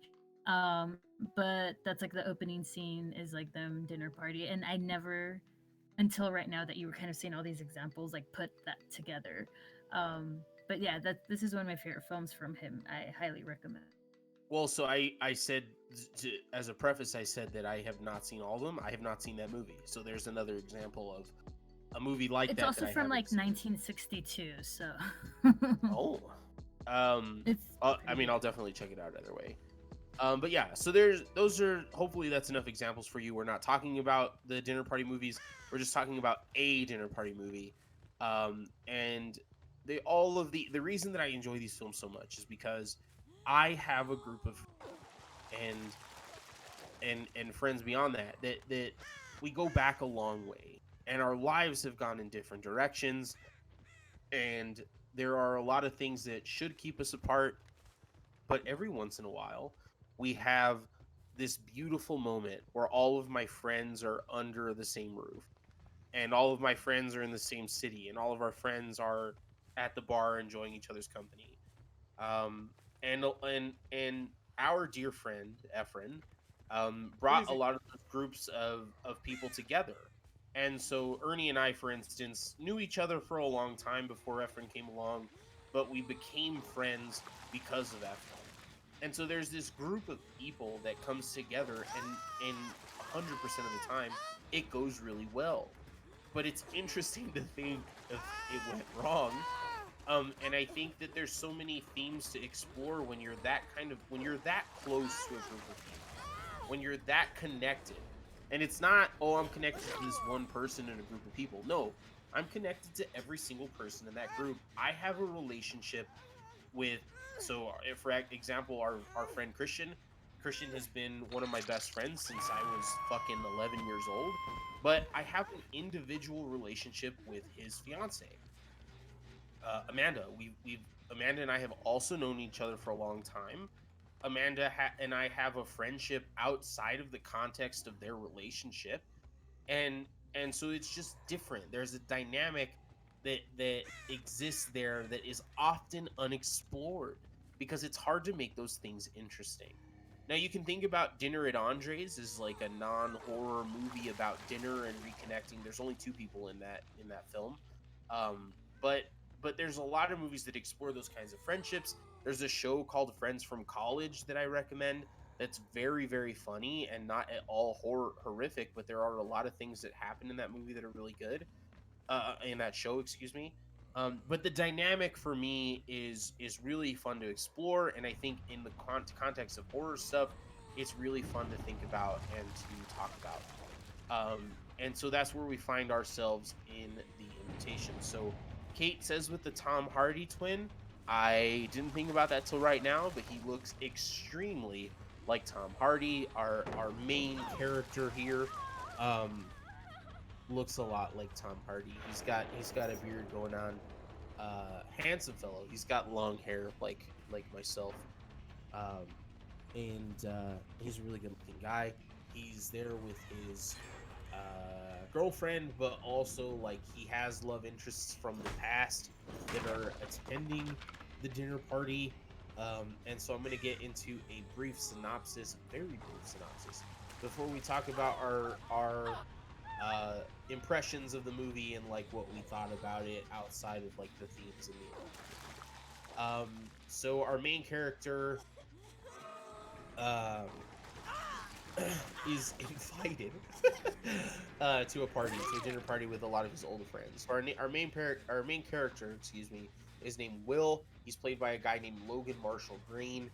Um, and there's several characters. All the characters in the movie are important, but we don't have time to like talk about them individually. You just have to know that they're all old friends and they all know each other and they're all at this party because they are old friends and they've known each other for a long time. And that's the dynamic that you have that I described, where they all have individual relationships as in addition to having this relationship to the group or having this relationship to whoever introduced them to these other people. They have relationships individually with every single one of these people. And so our friend Will gets invited to this party, this dinner party. The dynamics that you have to be aware of is that the host of the party, the hostess of the party, is his ex-wife, who is now with a new man, who also incredibly good looking. Can I get an amen? On yeah, I mean Dear the God, guy is yes. just unreal good looking. Yes. Trying to remember his fucking name. But anyway, he It's like Michael but Michelle put together. Mika. Just kidding. isn't it? It's not Miguel. No, Miguel's he's one half of the gay couple. Oh, I'm talking about like the actor's name. Sorry, his Oh, name. Mikhail Huisman. David. Yeah, and that's David. Mikhail Huisman. Like Michelle. Yeah, he's Dutch. Mikhail. I don't know, but anyway, he's crazy fucking good looking, man. Like the kind of good looking where you just like it's like kingdoms fall and shit because people are just too good looking, and he's one of those dudes. So, anyway, she's so that, but I think it's done on purpose. It's done on purpose to like make Will feel insecure. Like he's like this guy is just incredibly good looking. He's very charming. He's very personable. All of the friends like this guy, you know, and so that creates like a lot of uncomfortable dynamics if you're the ex-husband. Spoiler alert before we go any further, but Will and the hostess of the party, they had a child together, and her name is Eden, um, and she's played by Tammy Blanchard. They had a child together that you eventually find out passed away, and it caused their divorce. And so those are some of the dynamics that go into this whole rigmarole of other dynamics that are happening. Um, but there's a dinner party that happens, and they're all talking and they're getting along. Part of what I like about dinner party movies is that you get some insight into like real relationships. They're not talking about this big scary thing that's going to happen to them. They're like, hey, how the fuck have you been, and what are you doing now, and why don't we talk more? Those kinds of things in as a precursor to something horrific are phenomenal, because why are we having this fucking small talk when we know each other so well and we could be talking about things that are important? I barely fucking see you. And you're asking me how I fucking am. You know how I am, bitch. You know how I am. Like, I'm not doing that well. You're not doing that well. Let's talk about things that actually fucking matter. And you can see that on Will's face. Anyway, the party happens. What you eventually find out is that the hostess, Eden, and her incredibly good-looking new beau, David, are part of a suicide cult. And not only do they want to kill themselves, they want everybody at the party to kill themselves as well. And so obviously you get a lot of different stuff that happens. Eventually, it just goes wrong. People don't want to kill themselves, no matter how much wine or whatever they've had, which Michelle mentioned earlier as like why they want them to drink and all that kind of thing. Um, you find out that they want to lower their inhibition so that these people kill themselves, and there's a lot of like there's a religious part of this whole thing. There's different stories about why they should or they shouldn't, but it goes wrong, and people end up killing each other. David ends up having to kill people. They invite friends, and I wanted to point out this would annoy me to no end. Like we've all known each other for 20 years, and you invite someone there that like I don't know. Fuck you. Like why are you doing that? But anyway, two people are invited that they don't know. Turns out that they're part of the cult, and they try to kill or they assist in killing. Ultimately, I guess it's more important that these people are dead as opposed to actually taking their own lives. And that is where you get the thriller part of the movie. There's a lot of where are they in the house? Who has died? Who is still living and we need to help? Why is this happening? Why are they doing this? They were our friends and we feel betrayed. A lot of that goes into the thriller part of the movie, even though the death part of it can obviously be seen as horror. And as soon as I get back from the bathroom, which I can no longer ignore because I really have it, we're going to get into all of that. In the meantime, Ernie and Michelle are going to discuss among themselves things that I can neither predict uh, nor acknowledge. So I will be back. So Ernie, are you Yes. still there? Yeah, Okay. sorry, I was just finishing up this You've match. seen this one. Yeah. So, oh, I'm gonna start. Uh, Watching this film, the first thing I thought of immediately, like afterwards, was how much it reminded me. Not reminded me, but I got midsummer vibes off of it, and how I best was able to kind of describe it was like it's like someone in a grieving state saw Midsummer, decided to go to Mexico and join a cult, then came back to murder Suey, their friends. Um, I don't know if that's like a far fetched thing, but the reason I said that more so is not Gemma, Gemma's from the Eden, is how I think people see Pele in Midsummer. Rather, people that I've argued with who think that Pele always had ill intentions for Danny, right? So I'm just gonna say this real quick before Josh gets back because it's not really about the film. but it's also something that we've discussed on this podcast before. Um, but yeah, it's something about like, people in a compromised state, whether they're like grief driven, that, they're basically, in said compromised state and they're being abused or taken over by a cult to then come back. And again, you hear the new beau David tell Eden multiple times that like, oh, this is the only way to get rid of the pain, like we have to do this, and they're just dead set on finishing the plan. um the suspense is honestly like the carrying, like it's the part that like carries the story. And the reason I say that, like, I feel like the suspense is a more like, think of a book, right? You have this like Mhm. reliable narrator, or at least you're supposed to. And I feel like that's supposed to be, um goodness, Will, right? Guy who goes back and it's his old house, etc.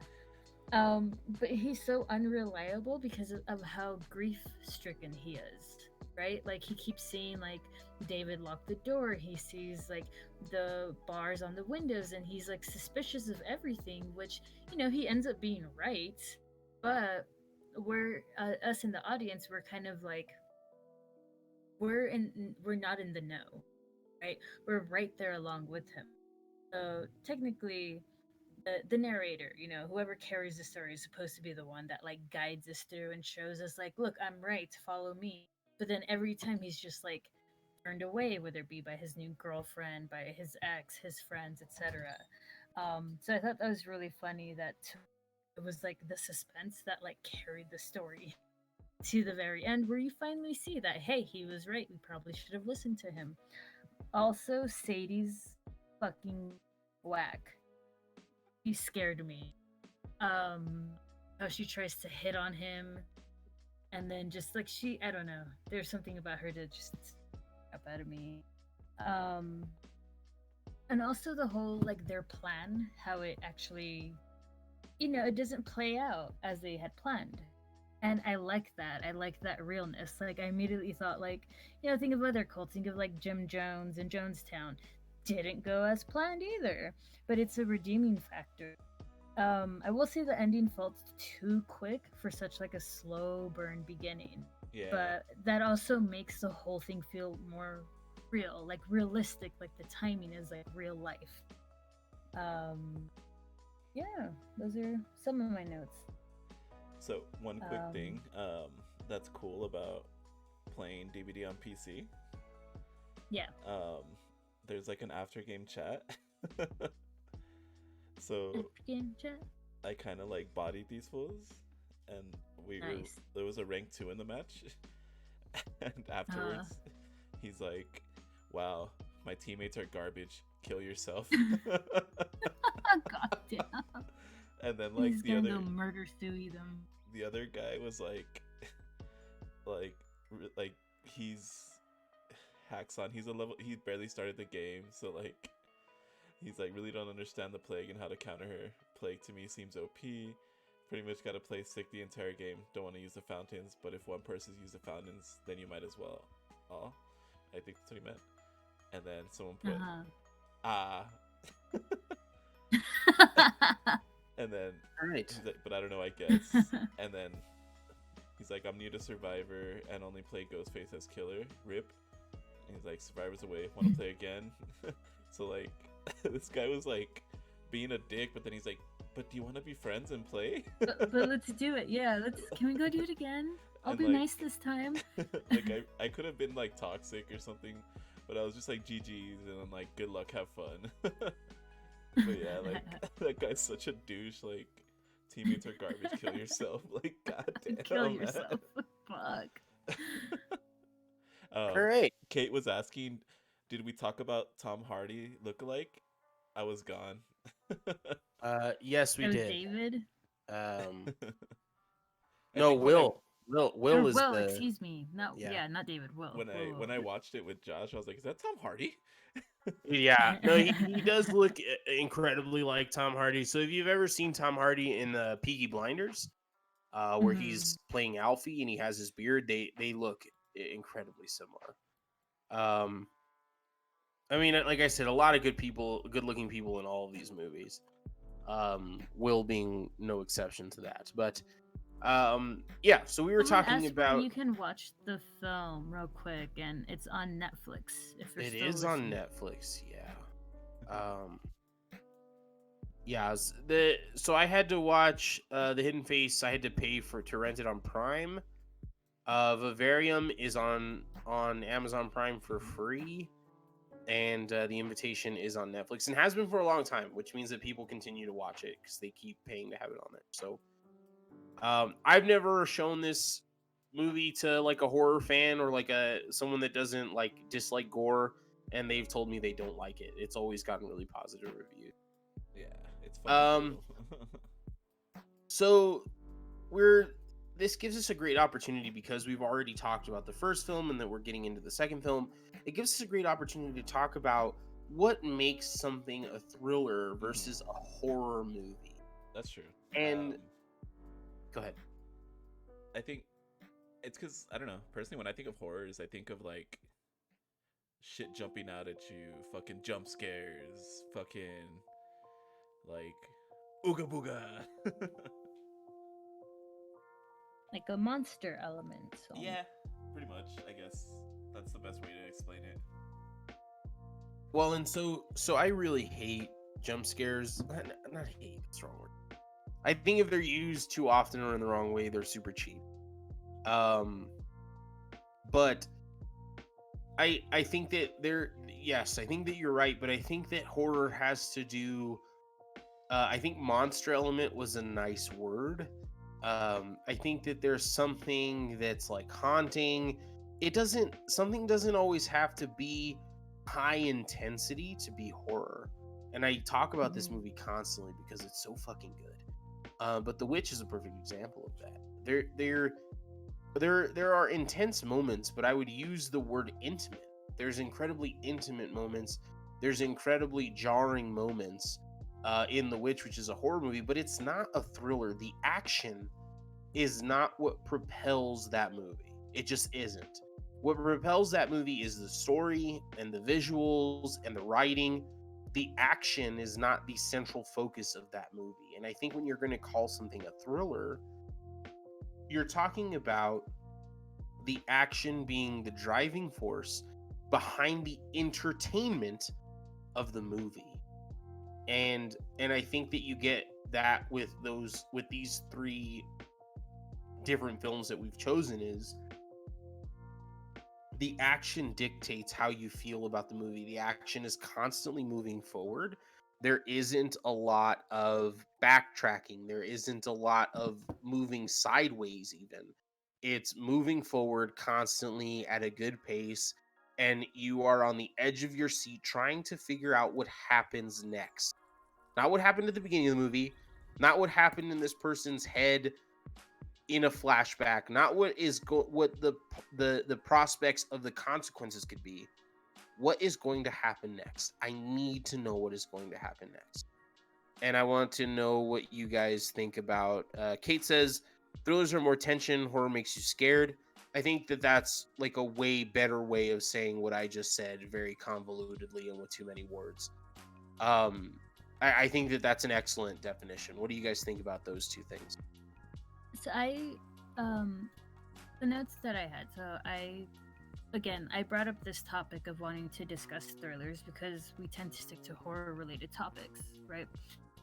And the horror genre, again, to me, is meant to horrify you, right? Hence the name. And there's a seemingly inevitable but predictable doom, quote unquote, or the climax of the movie is either going to it's either you're getting away or you're stopping said evil or monster element. And of course it is filled with like suspense and tension. So let's talk about that suspense and tension in thrillers. So in the context of that, like think of like, to me the genre has this fluidity, right? Like Vivarium, it has like sci-fi themes and context. The Invitation has this like lingering unknowingness doom, and The Hidden Face starts like this terrible romantic drama with the hints of like possible paranormal activity, but it's led by the suspense, and it's that suspense that allows the audience to, quote, suspend their belief while watching it and immerse themselves into the tension filled narrative and the film's universe. So, in short, to kind of like summarize that, how I kind of had it was that thrillers, like, I forgot who wrote the comment. I'm so sorry. Was it Kate? That there's tension, there's suspense, and yes, there It are was Kate, yes. scares, but they come from like the real world, where it's understandable, like reasons, but just taken to extremes, right? And in horror, it's and again, I'm comparing the two because we tend to stick to horror. But in horror, it's the very world of the film rejects reason and presents a world or universe or situation that rejects normal convention. The tension word, yes, that's what Kate said. Yeah. Um, Go ahead. I Sorry. agree. I honestly agree. Like, I think the suspense part of like thrillers is like, I mean, that's what makes them, right? Like in a nutshell. I think that's something that I mentioned, Josh, I mentioned to Ernie while you were away that in the invitation that there's like the climax and the final act, or like the shortest part of the film. Um, that the suspense I find is what carries the story, that makes this like a good thriller, but with a slow burn, right? Um, God, how can I explain this? It's like this weird feeling. How did I explain it? I said it's so good when you were not here, and now I'm fucking it all up. I'm getting nervous with Josh here. Do I make you nervous, Michelle? No, Real yes quick, and no. remember that Yes. that game when we were like in fucking elementary school called Nervous? We're like, oh, let's see when he gets scared, or like when she gets scared, and like they would like move their hand up your leg, and I'm like, Yeah, it was like a super horny kid game. it was, dude. I don't know why like that just like pops into my head. Do I make you nervous? Do I? You fucking tell me right now. And then like all the guys like when a dude would be like, no, like, oh yeah, you're such a pussy. You don't like girls, huh, dude? And then that same guy's like, "You want to play gay chicken? I'll fucking beat you with gay chicken." Oh, no. Growing up. Sorry. Yeah. Oh, growing up. Anyways, back to topic. Yeah, back to what we were talking about. I think that I think that you both have said it. You both being Kate and Michelle have both said it like in a more elegant way and like a less wordy way than I was able to put it together. Which is that I think that tension and suspense have a lot to do with the thriller, where a horror has to do with like a monster element or something horrific, obviously in the name, but also like it doesn't necessarily depend on that kind of suspense. There's like an element to the story itself that can be seen as horrific. So, that kind of stuff. I think it's important. I think that it's important to make those kinds of distinctions, and it's important to talk about the way that those two things are different and how they're the same and what makes one the other. I think that there are people, directors specifically, that are probably masterful in the way that they do thrillers, and they're not so interested in horror. And I think there's probably directors that do horror that's a lot better then they're not interested in the thriller part of it. I think that you're talking about The Witch, or I am, because I always am. He also made The Lighthouse. He made The Lighthouse, immediately after that, and The Lighthouse could not be further from from a thriller, or like it's the opposite of a fucking thriller is what it is, but it's still horrific in the way that it's made, even though it's not a horror in the classic sense either. Um, but and so I think that those things are important for us to discuss. I think that it's easy to discuss those things in the context of what we're talking about, and so I'm going to continue to discuss the invitation, as it were, um, further, and we can continue with that theme now that we've brought it up. When we're talking about the invitation, in addition to my affiliation, my not affiliation, my affinity for movies that have to do with like dinner parties going wrong. Like I said, there are a lot of relationships that are explored immediately. Hey, like how people talk to each other, how one person talks to another person, and how they like refuse to talk to another person.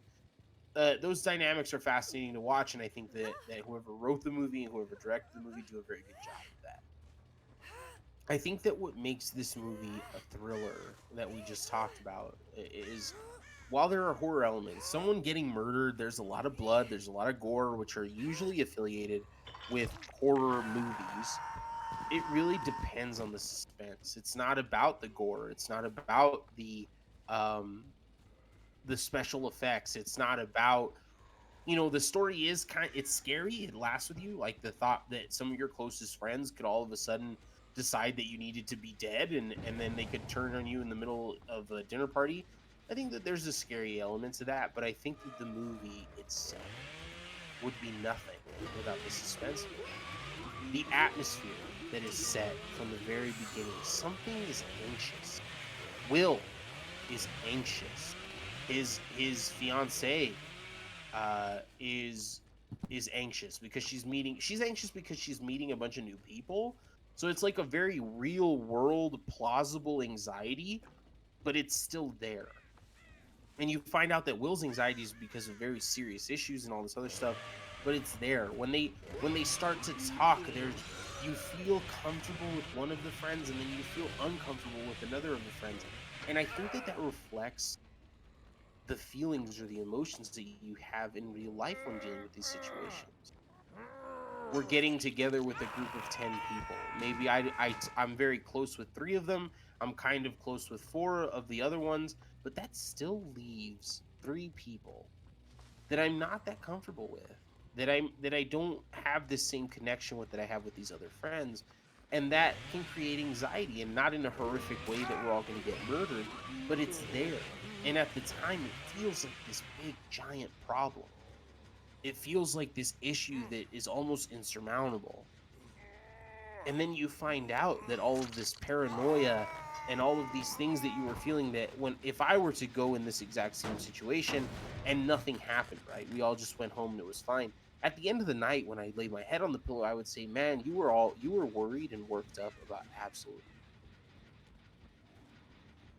The invitation explores the alternative to that scenario, in which all of your paranoia and all of your fears and all of the anxiety that you have about social situations and all of the things that you can concoct in your head that are the worst case scenario, all of those things come true. And while there is a horrific element to that storyline, the movie itself, the film, the literal entity that we are watching and enjoying, the entertainment that we are partaking in, lives and dies on suspense.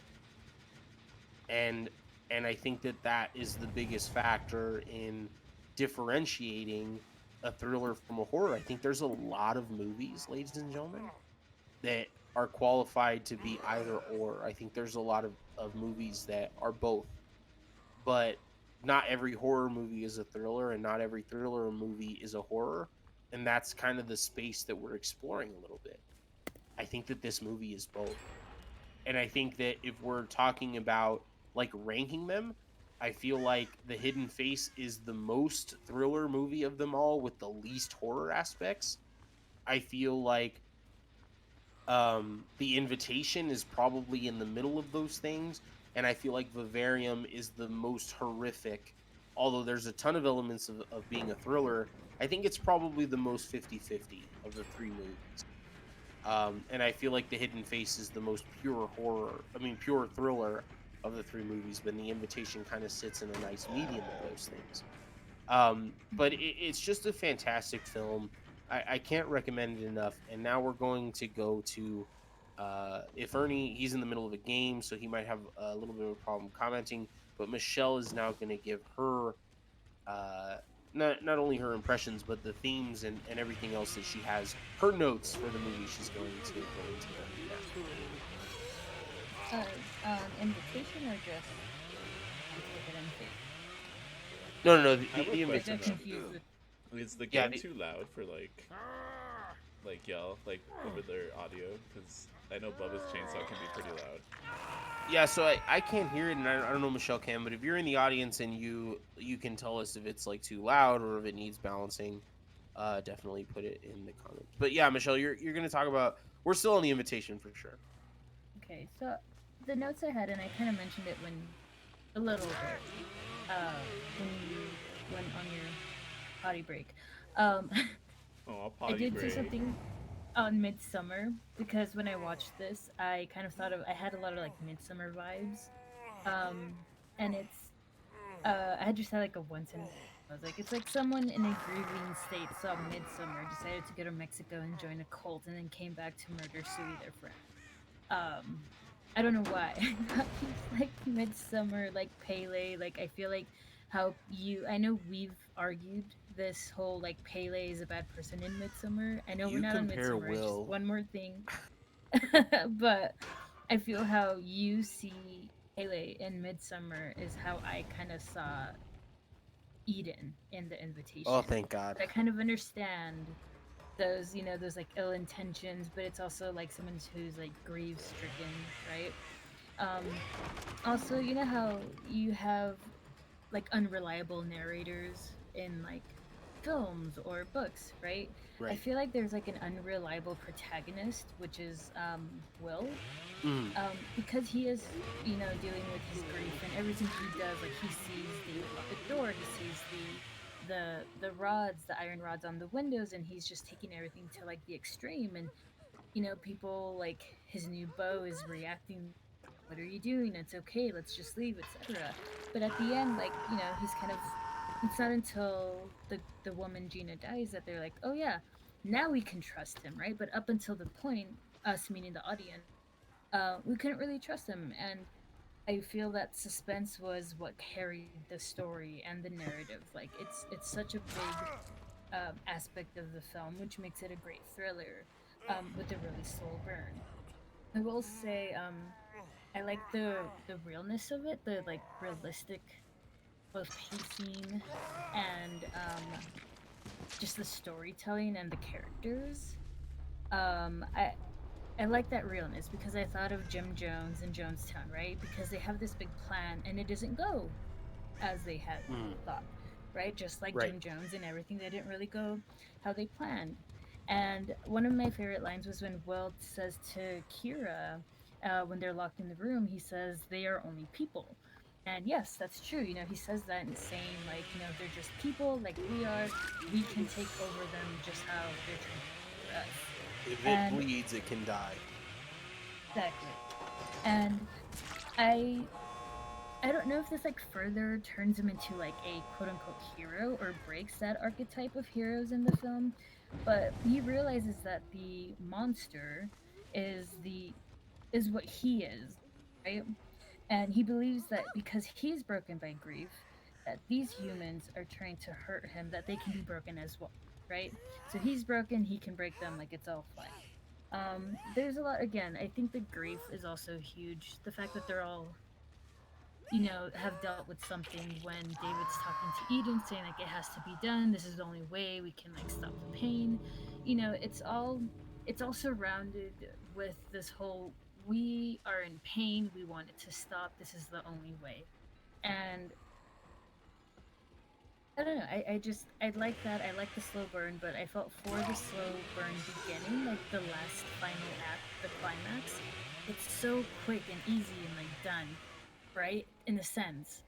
But it's also again, it's very realistic in this messed up way. Like I feel like in if that happened to me in real life, like that's the timing that it would kind of go down. But no, yeah, I was a fan of it. It made me think of Midsummer, so I really liked it. Uh, what else? That's kind of what I have on that. And we were talking about like thrillers being based in real life situations, just taken to extremes.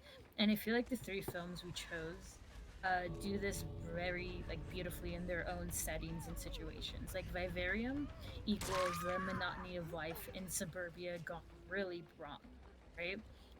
Invitation, it's grief-stricken parents where one resorts to murder suicide, or excuse me, murder sui, and then Hidden Face, it's just relationship issues, a toxic relationship. I don't know. Like it's just so that one to me is like it's weird.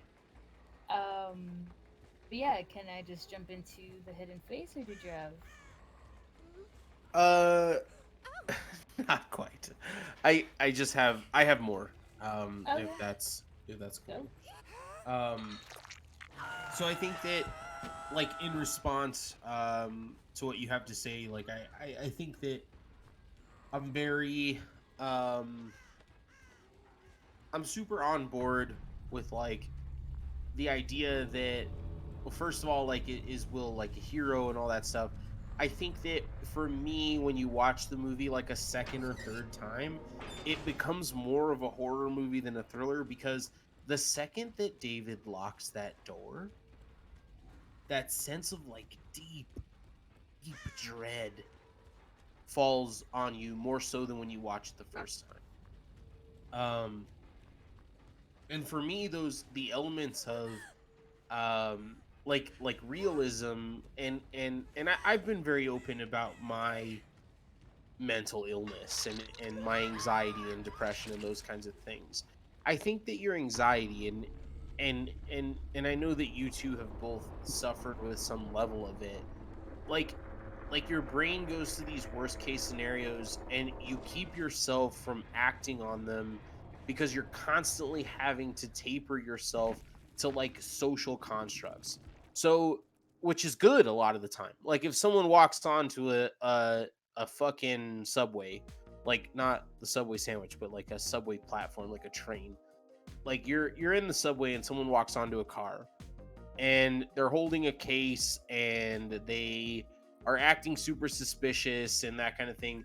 Like if you suffer from anxiety and you're paying attention to those things, your brain might go to 1,000 different places. They have a biological weapon. They have a bomb. They're holding a head in that. Like there's just a lot of things that you worry about that are first of all irrational and maybe illogical. But the invitation plays on that exact same fear, which is, what if it isn't? What if you being paranoid is actually 100% correct? What if your anxiety is valid and trying to save your life and the life of your friends? If Will would have given into his anxiety, if he would have listened to his anxieties, instead of worrying about how he was being perceived by his friends, his very close friends, maybe he wouldn't have been able to save everybody, but he would have been potentially able to save him and his fiance. And spoiler alert, kind of happens anyway, right? The end of the movie is actually kind of that no one survives because the David lights a red lamp that indicates that they're doing this whole thing. And when Will looks out into the valley, when the hills of LA, after the whole ordeal is over, he sees that there's literally thousands of red lamps that are being lit, which means that a lot of people, and you hear screaming and you hear gunshots, and it means that a lot of people are dying and that potentially he could have not escaped, right? No matter what he did, he may not have been able to escape. But I think playing on that fear, playing on the possibility that the anxieties that you have that everybody says are irrational could possibly be real. I think that's the real genius of this whole movie. And I think that it takes the thriller aspect of it to a different level. I think psychological thriller is a word that's thrown out a lot and thrown around a lot. I don't think that it's always worthy of the movie that it's being attached to. I think this is truly a psychological thriller. Let us know what you think about The Invitation. Let us know if you think that we were not like in a competition way, like Michelle was totally right and you're an idiot, but like who you like points that you agreed with, or what you thought that we hit on. If you have other concerns that maybe we could discuss, please let us know. Let us know what you're drinking. Let us know that you're still hanging out. Let us know anything. So But please, for the love of fucking God, I do have hit like that follow a button. comment though. Yes. So like the whole psychological thriller thing, I think like I think that in itself is a sense of like horror, because I feel like that would fuck me up more. Because personally, like I don't believe in fucking monsters and fucking demons and all that shit, right? Right. Yeah. So something like more like psychological horror and like real, like more like realistic horror like that would fuck me up. Ernie Like, doesn't believe in ghosts, Michelle. Can you fucking believe that shit? yeah. I can. I see Oh. that. You Like just took all the fucking wind out of my sails. like I'd be fucking like losing my shit with like a scenario like The Invitation. But Okay. like if people are like, there's a ghost in the other room, I'm like, you just fucking heard the cat run across the fucking room. Shut the fuck up. Challenge accepted. All right, bet. Expect some fucking supernatural torment and terror in your near future. You're gonna fucking like just come up to my back door and like, "Bah, bah, bah, bah, bah," and then run away. I'm no. I want it to be real. Like I want to like sacrifice a goat to Satan and then fucking have him haunt you. Like I'm committed now to having this work in a real way, where Well, some ghosts of Christmas past is gonna actually visit you. just don't like kill a goat, man. Like it's a goat. What did he do? They I go mean, bad. if I eat it, it's fine, right? You've eaten birria, you Well, fucking hypocrite. if you make some birria, then okay. But like, don't just All right. like. Well, then I'm gonna make Sacri- birria. Josh would be like, I'm gonna. hey everybody, I'm making birria this weekend. Me, this motherfucker. No, yeah, I'll sacrifice him to Satan, but then I'll make some fucking delicious tacos, and everything will be fine. Kate wanted to say bye. Enjoyed listening to you. Love you, Ernie. By the way, Love you too, thanks, Kate. Kate. Thanks for listening. We appreciate you. Thanks for the Thanks follow. for Thanks for hanging out. kicking it. Have a good night. Have a good night, Kate. Thanks for the heart. Bye. He Bitch. says, make barbados instead. Freddie, you're fucking more hardcore than me because I don't even know what barbados means. Did you mean barbacoa? No, I mean barbacoa Yeah. is the face of a cow. Yeah, cheek. Oh, okay, yeah. No, I mean barbacoa, delicious, but it's beef. It's a cow. The goat. I've never eaten goat. Well, so I've eaten birria that I like. It's delicious, but there's not a lot of other ways that I can eat goat that I know that I enjoy. I've eaten a lot of delicious lamb. Before we get into the next Birria movie, conversation. the next movie, you want to hear a funny story about one of my friends and his pet goat? Of course I do. Go for it. So my friend Alonso, he's probably not listening right now, and he's probably gonna hate me for telling this Alonso. story. But when he was a kid, his parents, Freddie, I know, I just want barbacoa. Well, you've been fucking drinking since what was it 2? You said so. You need to get some food in you, buddy. Barbacoa too, But anyways, when he was a kid, he had a pet goat, and I think, if I'm not mistaken, her name was Princesa, and he would always feed her and make sure she was okay before going to school. Well, one day when he came home from school, she was gone, and his dad told him that she got out because he left the gate open or something like that. So, whatever. He was all sad. His goat never came back home. And then a few weeks later, his dad was like bitching at him, like, for like, oh no, he didn't say that he left the gate open. His dad said that he himself left the gate open and she got out. So a few weeks later, his dad was bitching at him for being like unresponsible and stuff like that. And he's like, I'm unresponsible? Well, remember when you left the gate open and Princesa got out? And then his dad turned to him and said, we didn't leave the gate open. Remember, you ate dinner really good that day? Oh my god. I mean, part of that is Scarred for life. horrifying. But wouldn't be the first time he would eat a princess. Ew. Anyway, fucking, I feel like I'm like mad at his dad. You know what I mean? Like, Yeah. I'd be so I mad. I get it, but I'll also like I ate my friend. You know what I mean? Like, maybe just like go Oh. get McDonald's for me that night, and then you guys eat her, and then I don't have to live with the guilt for the rest of my life that this animal that I loved, I fucking consumed now. You know what I mean? I just say I don't. So you've never ate And one of your friends? No. I mean, pussy, yeah.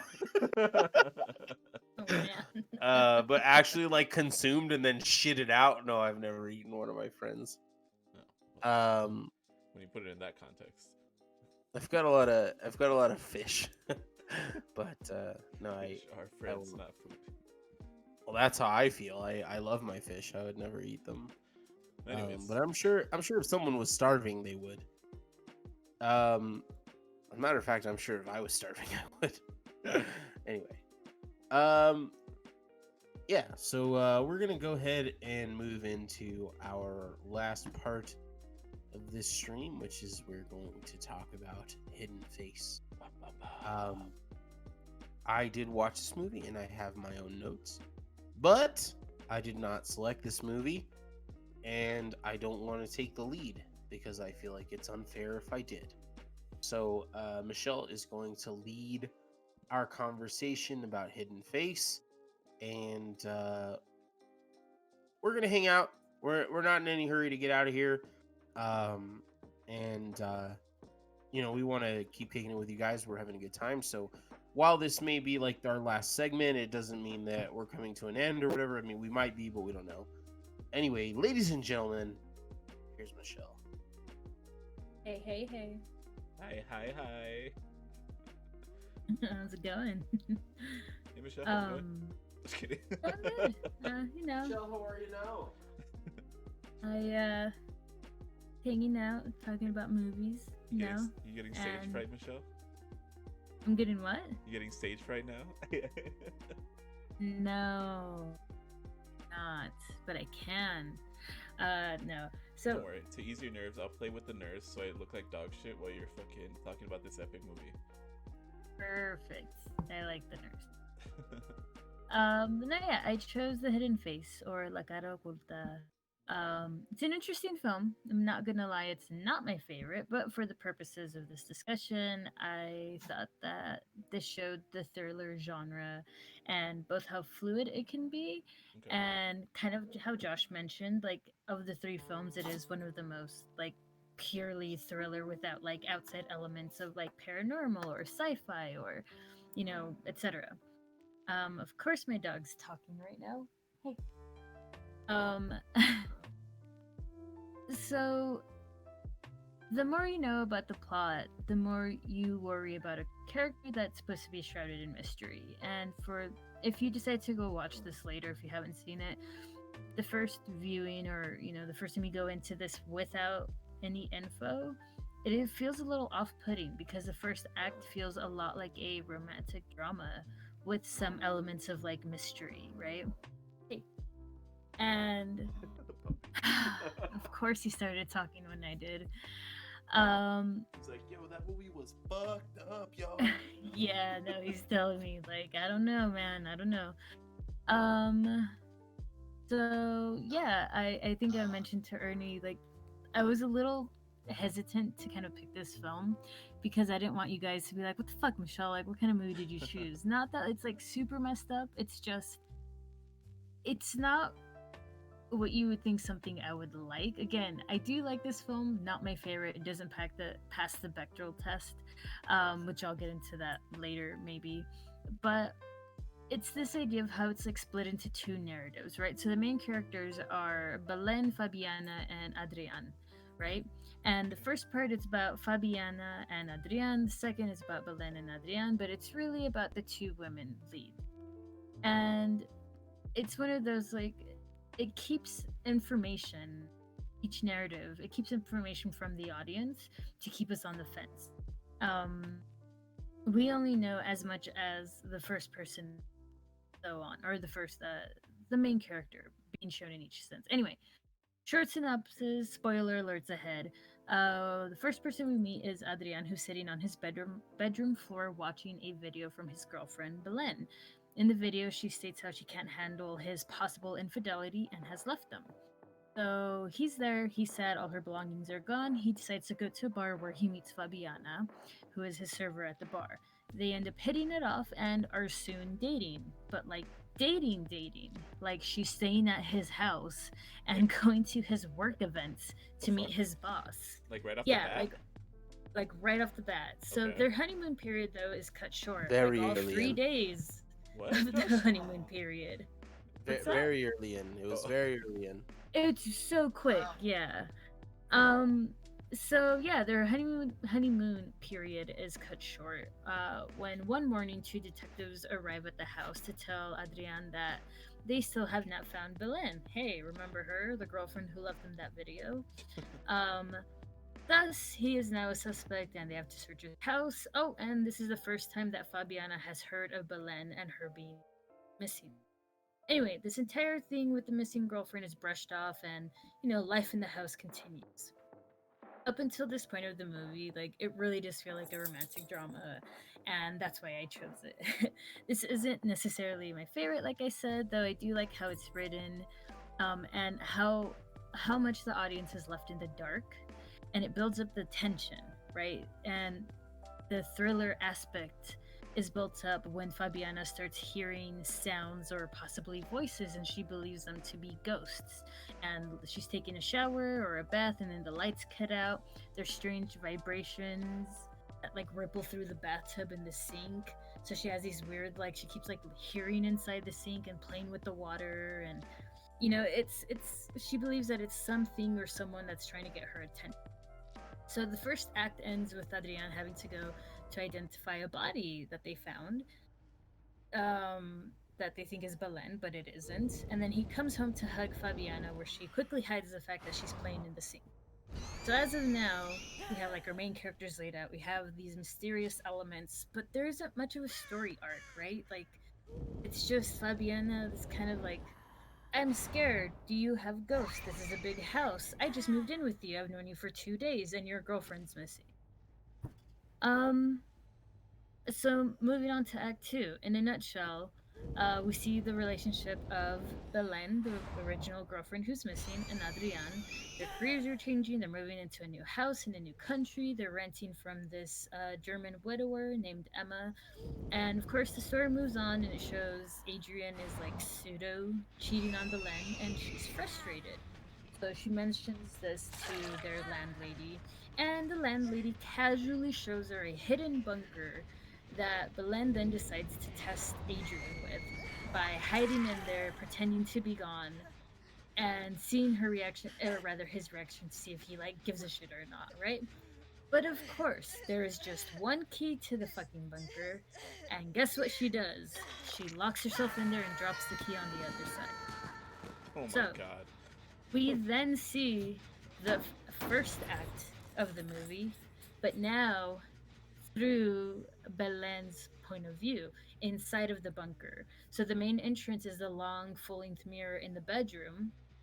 That is a two-way mirror, and also the mirror in the bathroom is also a two-way mirror, and that's all she can see out of. And she can also hear out there, but they can't hear inside because it's completely soundproof, right? And so everything is in the beginning, like when they first meet, the first time they have sex, like she gets to watch all of that go down, being hidden, or excuse me, locked in this bunker. And that's pretty much the story. I guess like the main gist of it, up to this point, right? Because again, now it's just replaying everything we saw in the beginning, but from a different point of view.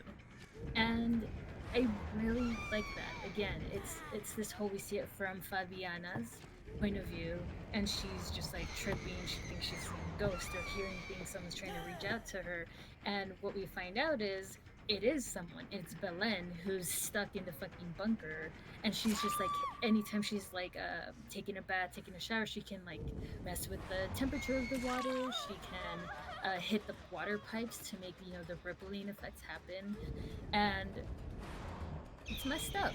Um, but again, it's cool. Again, you have these two stories being told, and you don't know how they're ever going to connect, and you don't know where the quote unquote thriller aspect is going to kick in. And then when it does, you're like, oh shit.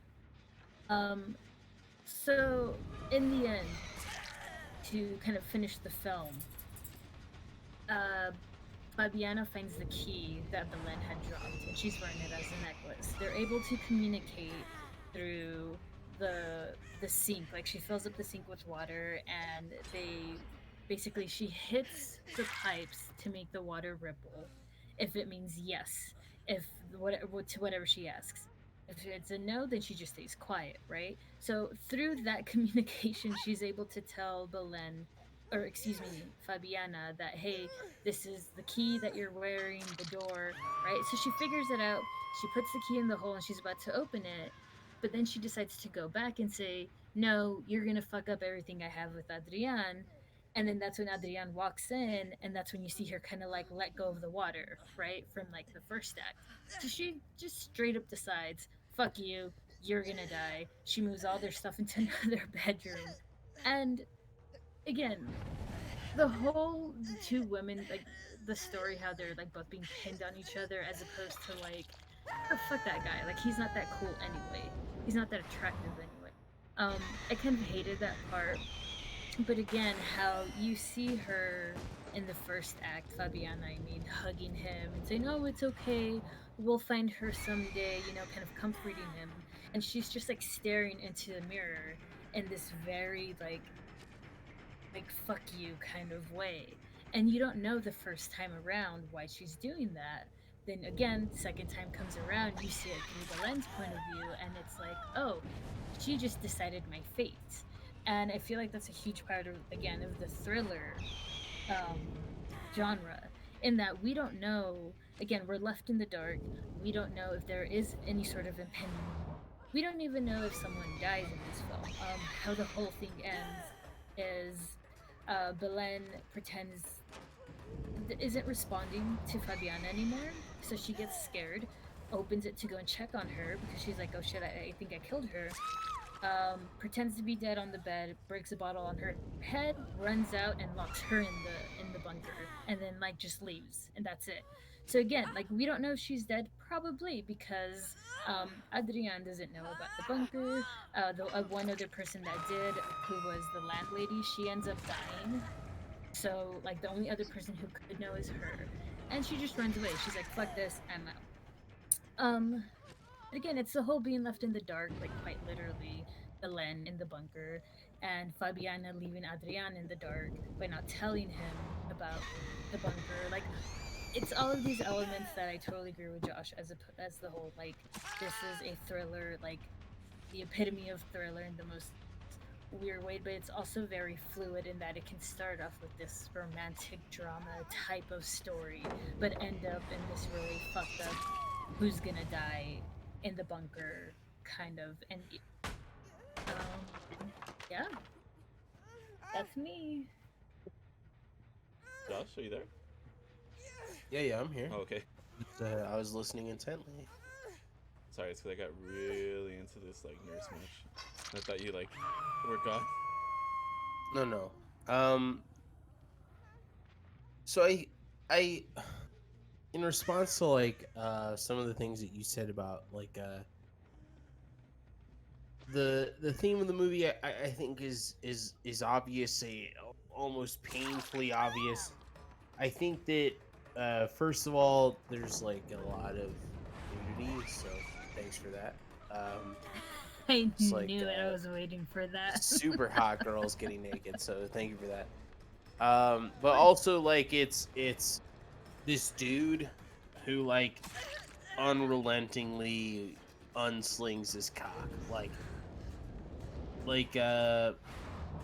he genuinely seems broken up about Belen, like breaking up with Belen, which you eventually find out is true because he doesn't know that she's watching him, and he breaks down in his room in front of the mirror. And so you find out that it's genuine. It is. But it's not that far from him then now putting his dick in Fabiana, and then later cheating on Fabiana with the violinist who was a problem for him and Belen. So you get this male character who, if you're talking about like an unreliable narrator, unreliable. You can't possibly know what he's thinking or why he's thinking it, why he's doing anything that he's doing. Anything he says is immediately undermined because he seems to be a liar, and not just in the things that he says, but in the things that he does, which is more important. Um, and and and for me, if I'm being 100% honest, I just wasn't really entertained. We want to talk about like a thriller as like Suspense being this like super entertaining thing. Um, a couple of scenes that I want to bring up in the movie. My favorite scene in the entire movie, and it's because it was comical. And I don't know if it was done on purpose. If it was, kudos to this guy because it was incredibly funny. Is that Belen is like watching Fabiana and who the guy's name, I can't remember the guy's name. Adrian. Adrian. Yeah. So she's in the mirror or whatever as she's like, oh my god, he's brought this girl home, and he just grabbed her tit. So like this is definitely gonna get real raunchy real quick. And she starts to break down. And it's like that scene, it's like very emotional, it's very raw. She knows she first of all, she doesn't have to watch it, but like how could you not? Like you know what I mean? Like you're like how could you turn your head away from it? So she's about to watch her boyfriend dick down this girl, and it happens or whatever.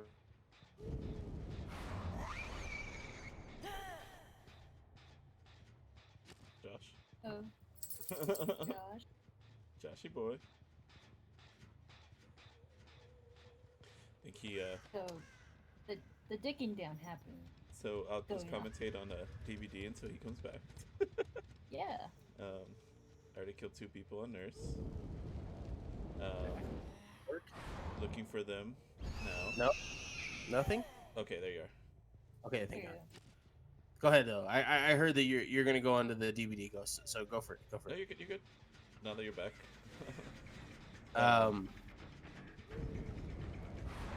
You or me? You. Okay, so again, my favorite scene. So she's like having to watch it, and she's like slamming on the mirror and all that stuff. Like it's very emotional. But when it pans back to like her, and then in front of like what she's seeing, like they've changed positions, and Adrian is railing Fabiana like from behind. Railing. Dude, it's so funny. Like they're like having like very passionate sex, but it's like, you know, it's like in a missionary position or whatever. Huh. And then it like pans away for a little while, and she's like freaks out, and then it goes back, and like you just see he's like in the back, and he's like, yeah, like it's very animated, like his movement is very animated.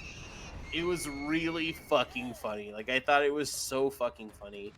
And then my other favorite like scene or moment from the film um is uh the orchestra stuff. Like so he's a conductor of an orchestra, and it's like he must have studied, or like he watched a lot of fucking film of people conducting and being like drum majors and that kind of thing, because his timing for the orchestral parts is unreal. And that part of it for me was incredibly satisfying watching him do those things. But I was never super entertained. I felt like I didn't feel bad for Belen.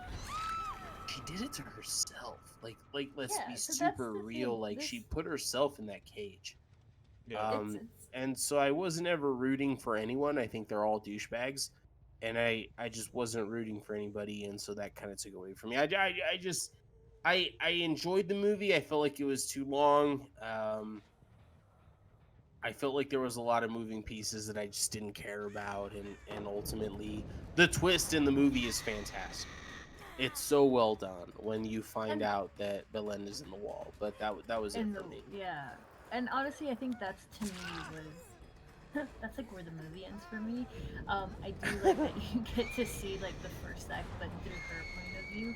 I Uh, like that how that was written into it, but I think anything after that, like it really is just two women fighting over this man, and like fuck him, and it's like there's parts of that I agree I don't like, and for the sake though of this conversation of this what we were going to discuss of thrillers versus horror versus this, it was more so a like I find thriller, kind of how Ernie mentioned.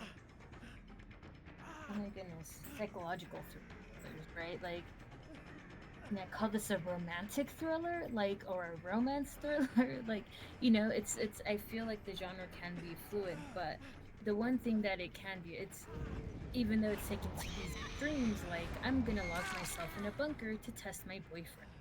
um it's still rooted in reality. And again, that's one of the main things that I made a distinction with horror versus thriller. And I did like that. Again, it's a weird beginning, seeing how it's introduced, how you don't know that she's stuck behind the wall or behind the mirror. And again, when they finally make those two connections, it's great. But like, the payoff at the end like worth it? No, I don't think so. I think shit could have been written differently.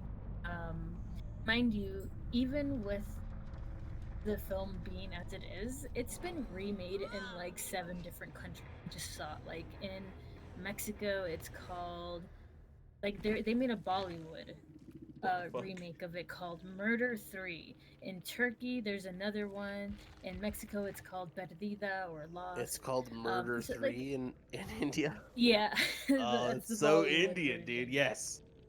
I'm like, I think that'll probably be better version. Maybe, I don't know. Maybe we need some dancing. Anyway, all of that aside, my favorite film now, my favorite film to talk about in the sense of thrillers, yes.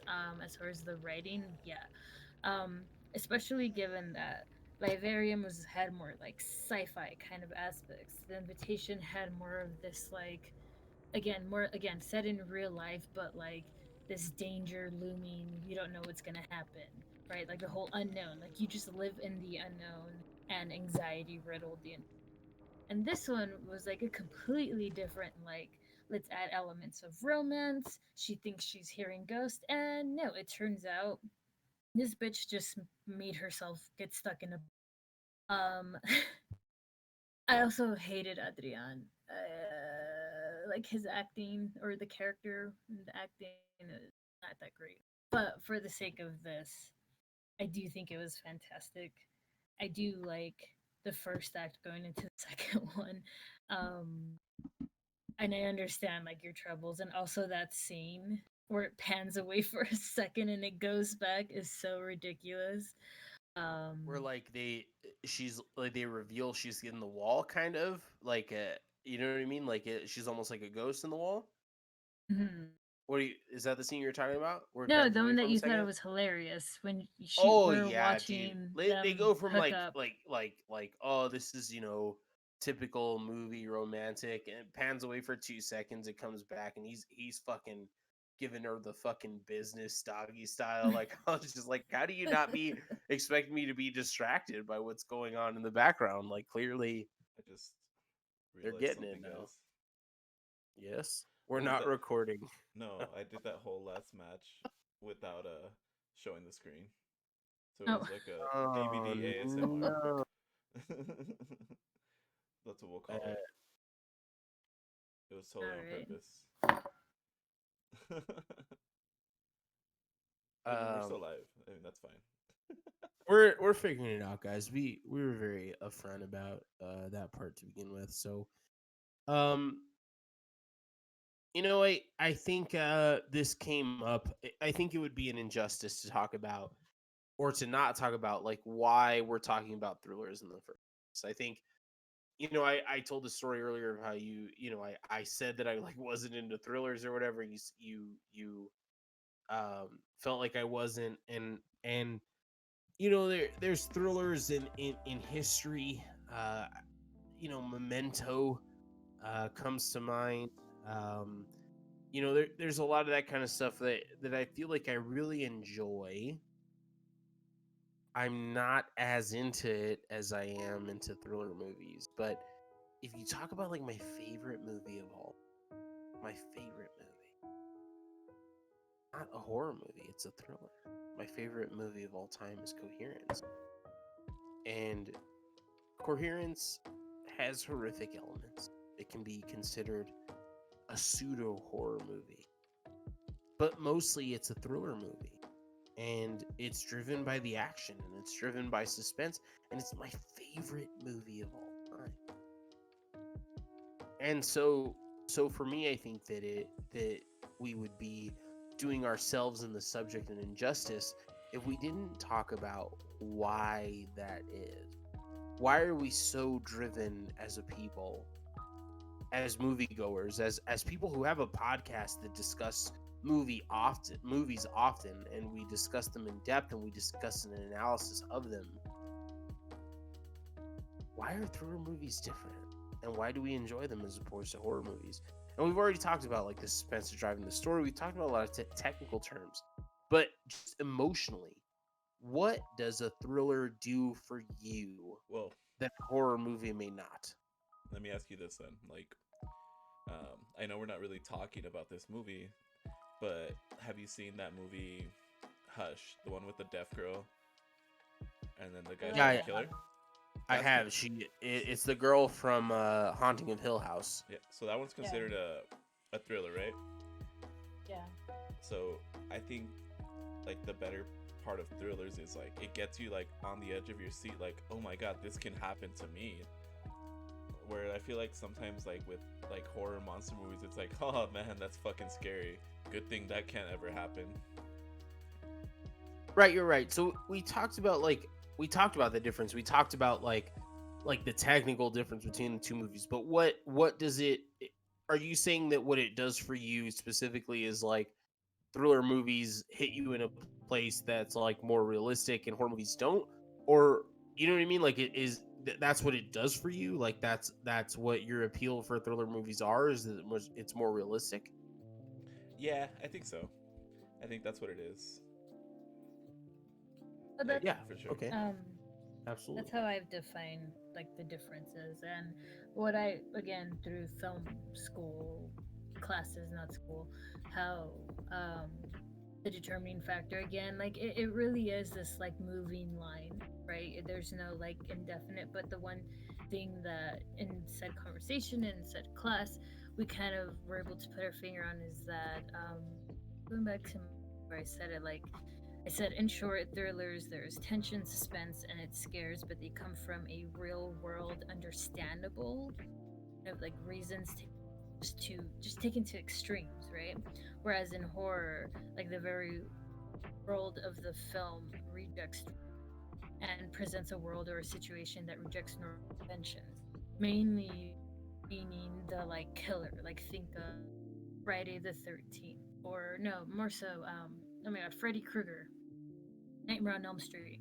Um, Again, it's like you're in this world where a killer can.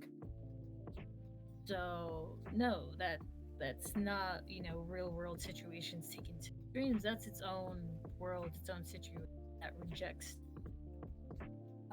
Again, and that's just one way that, like, just me personally, I am able to say yes, this is why. And I kind of sometimes think that thrillers can actually be more, like, they can get more of a visceral, a more emotional, a more mental reaction from me than horror films, because of the different, the real world versus that fake world. Um, yeah. I agree. Well said. Well, so I think there's a lot more to discuss that we're going to have to, unfortunately, or maybe it's fortunately, I don't know, but we're going to have to talk about it in a future episode. I don't think that thriller movies have made their last appearance here on Death by Daylight. I can tell you that personally, I think that uh, I need to talk about coherence. Yeah. I need to preach the gospel of coherence. And so for me it's very easy um to put myself in a position where I want to talk about it. I want to talk about other thriller movies. And so, that's going to be where our part in this whole thing is going to come to an end. I thought that we did a really good job discussing certain things. I thought that we did a really good job talking about how we can um, enjoy movies and the different ways in which they come into our lives and how we discuss them. And I'm happy with the way that the conversations turned out as far as um, you know like enjoying them. Like all the movies can totally be enjoyed, and and we can do a lot of really great things enjoying those movies, and you don't have to feel the same way about everybody else does, or the same way that everybody else does with what we're talking about. But our different opinions and our different prospects and our different understanding of horror films can and thriller films can be all very valuable. And I think that you're talking about looking at things in a very different context with all three of us. We come from very different backgrounds, and we view things very differently. And we came up with very comprehensive and good um, synopsis, but also like analyzing these movies and what they mean to us and what they brought to the table. So look forward to more of this in future episodes of Death by Daylight. We are going to wind this down. We cannot tell you how much we appreciate you being here. If you're still listening, if you were only listening at the beginning, we don't give a fuck. Thank God that you're here. We just can't do this without you, and especially moving forward on Twitch, ladies and gentlemen, we need you to hit that fucking follow button. And we're going to continue to ask things of you as we move forward with our streaming and everything that we're doing. But really, it comes down to us really trying to expand our brand and do things differently to make them better. And so, thank you for being here. Thank you for following. Thank you for hanging out with us. We will announce what we're doing next week on our social media. That is at Death by Daylight on Instagram and Twitter. That is at Death by Daylight on YouTube. You can just search Death by Daylight. We do have a Facebook page, Death by Daylight. We do have a YouTube page, Death by Daylight. So go check us out, follow us and everything, like us and everything, please. We cannot thank you enough for doing that. And I thought this went really, really well, and we look forward to only getting better in the future, ladies and gentlemen. We can't tell you how much we're only going to go in an upwards direction from here. So, again, thank you for helping out. We could not love you guys more. So, thank you very much. And that's it for me. These guys are going to say whatever they need to say, and we'll keep moving forward. Okay. Have a good night and hang in there for about 60 more seconds. Good night, everybody. Love you guys. Good night, guys. Have a good one. Thanks for and yeah, see you next. Bye. Peace to the gods. That's word to Preezy. Have a good Preezy. night. Good night. Oh, wait. It was a pleasure as always, guys. Great show. Gotta check out these movies for sure. Yeah, for sure, Freddie. Go ahead and check them out. We'll be posting what we're gonna be talking about next week. So, yeah, we'll see you next week. Hopefully, you have a good night. Peace. Peace.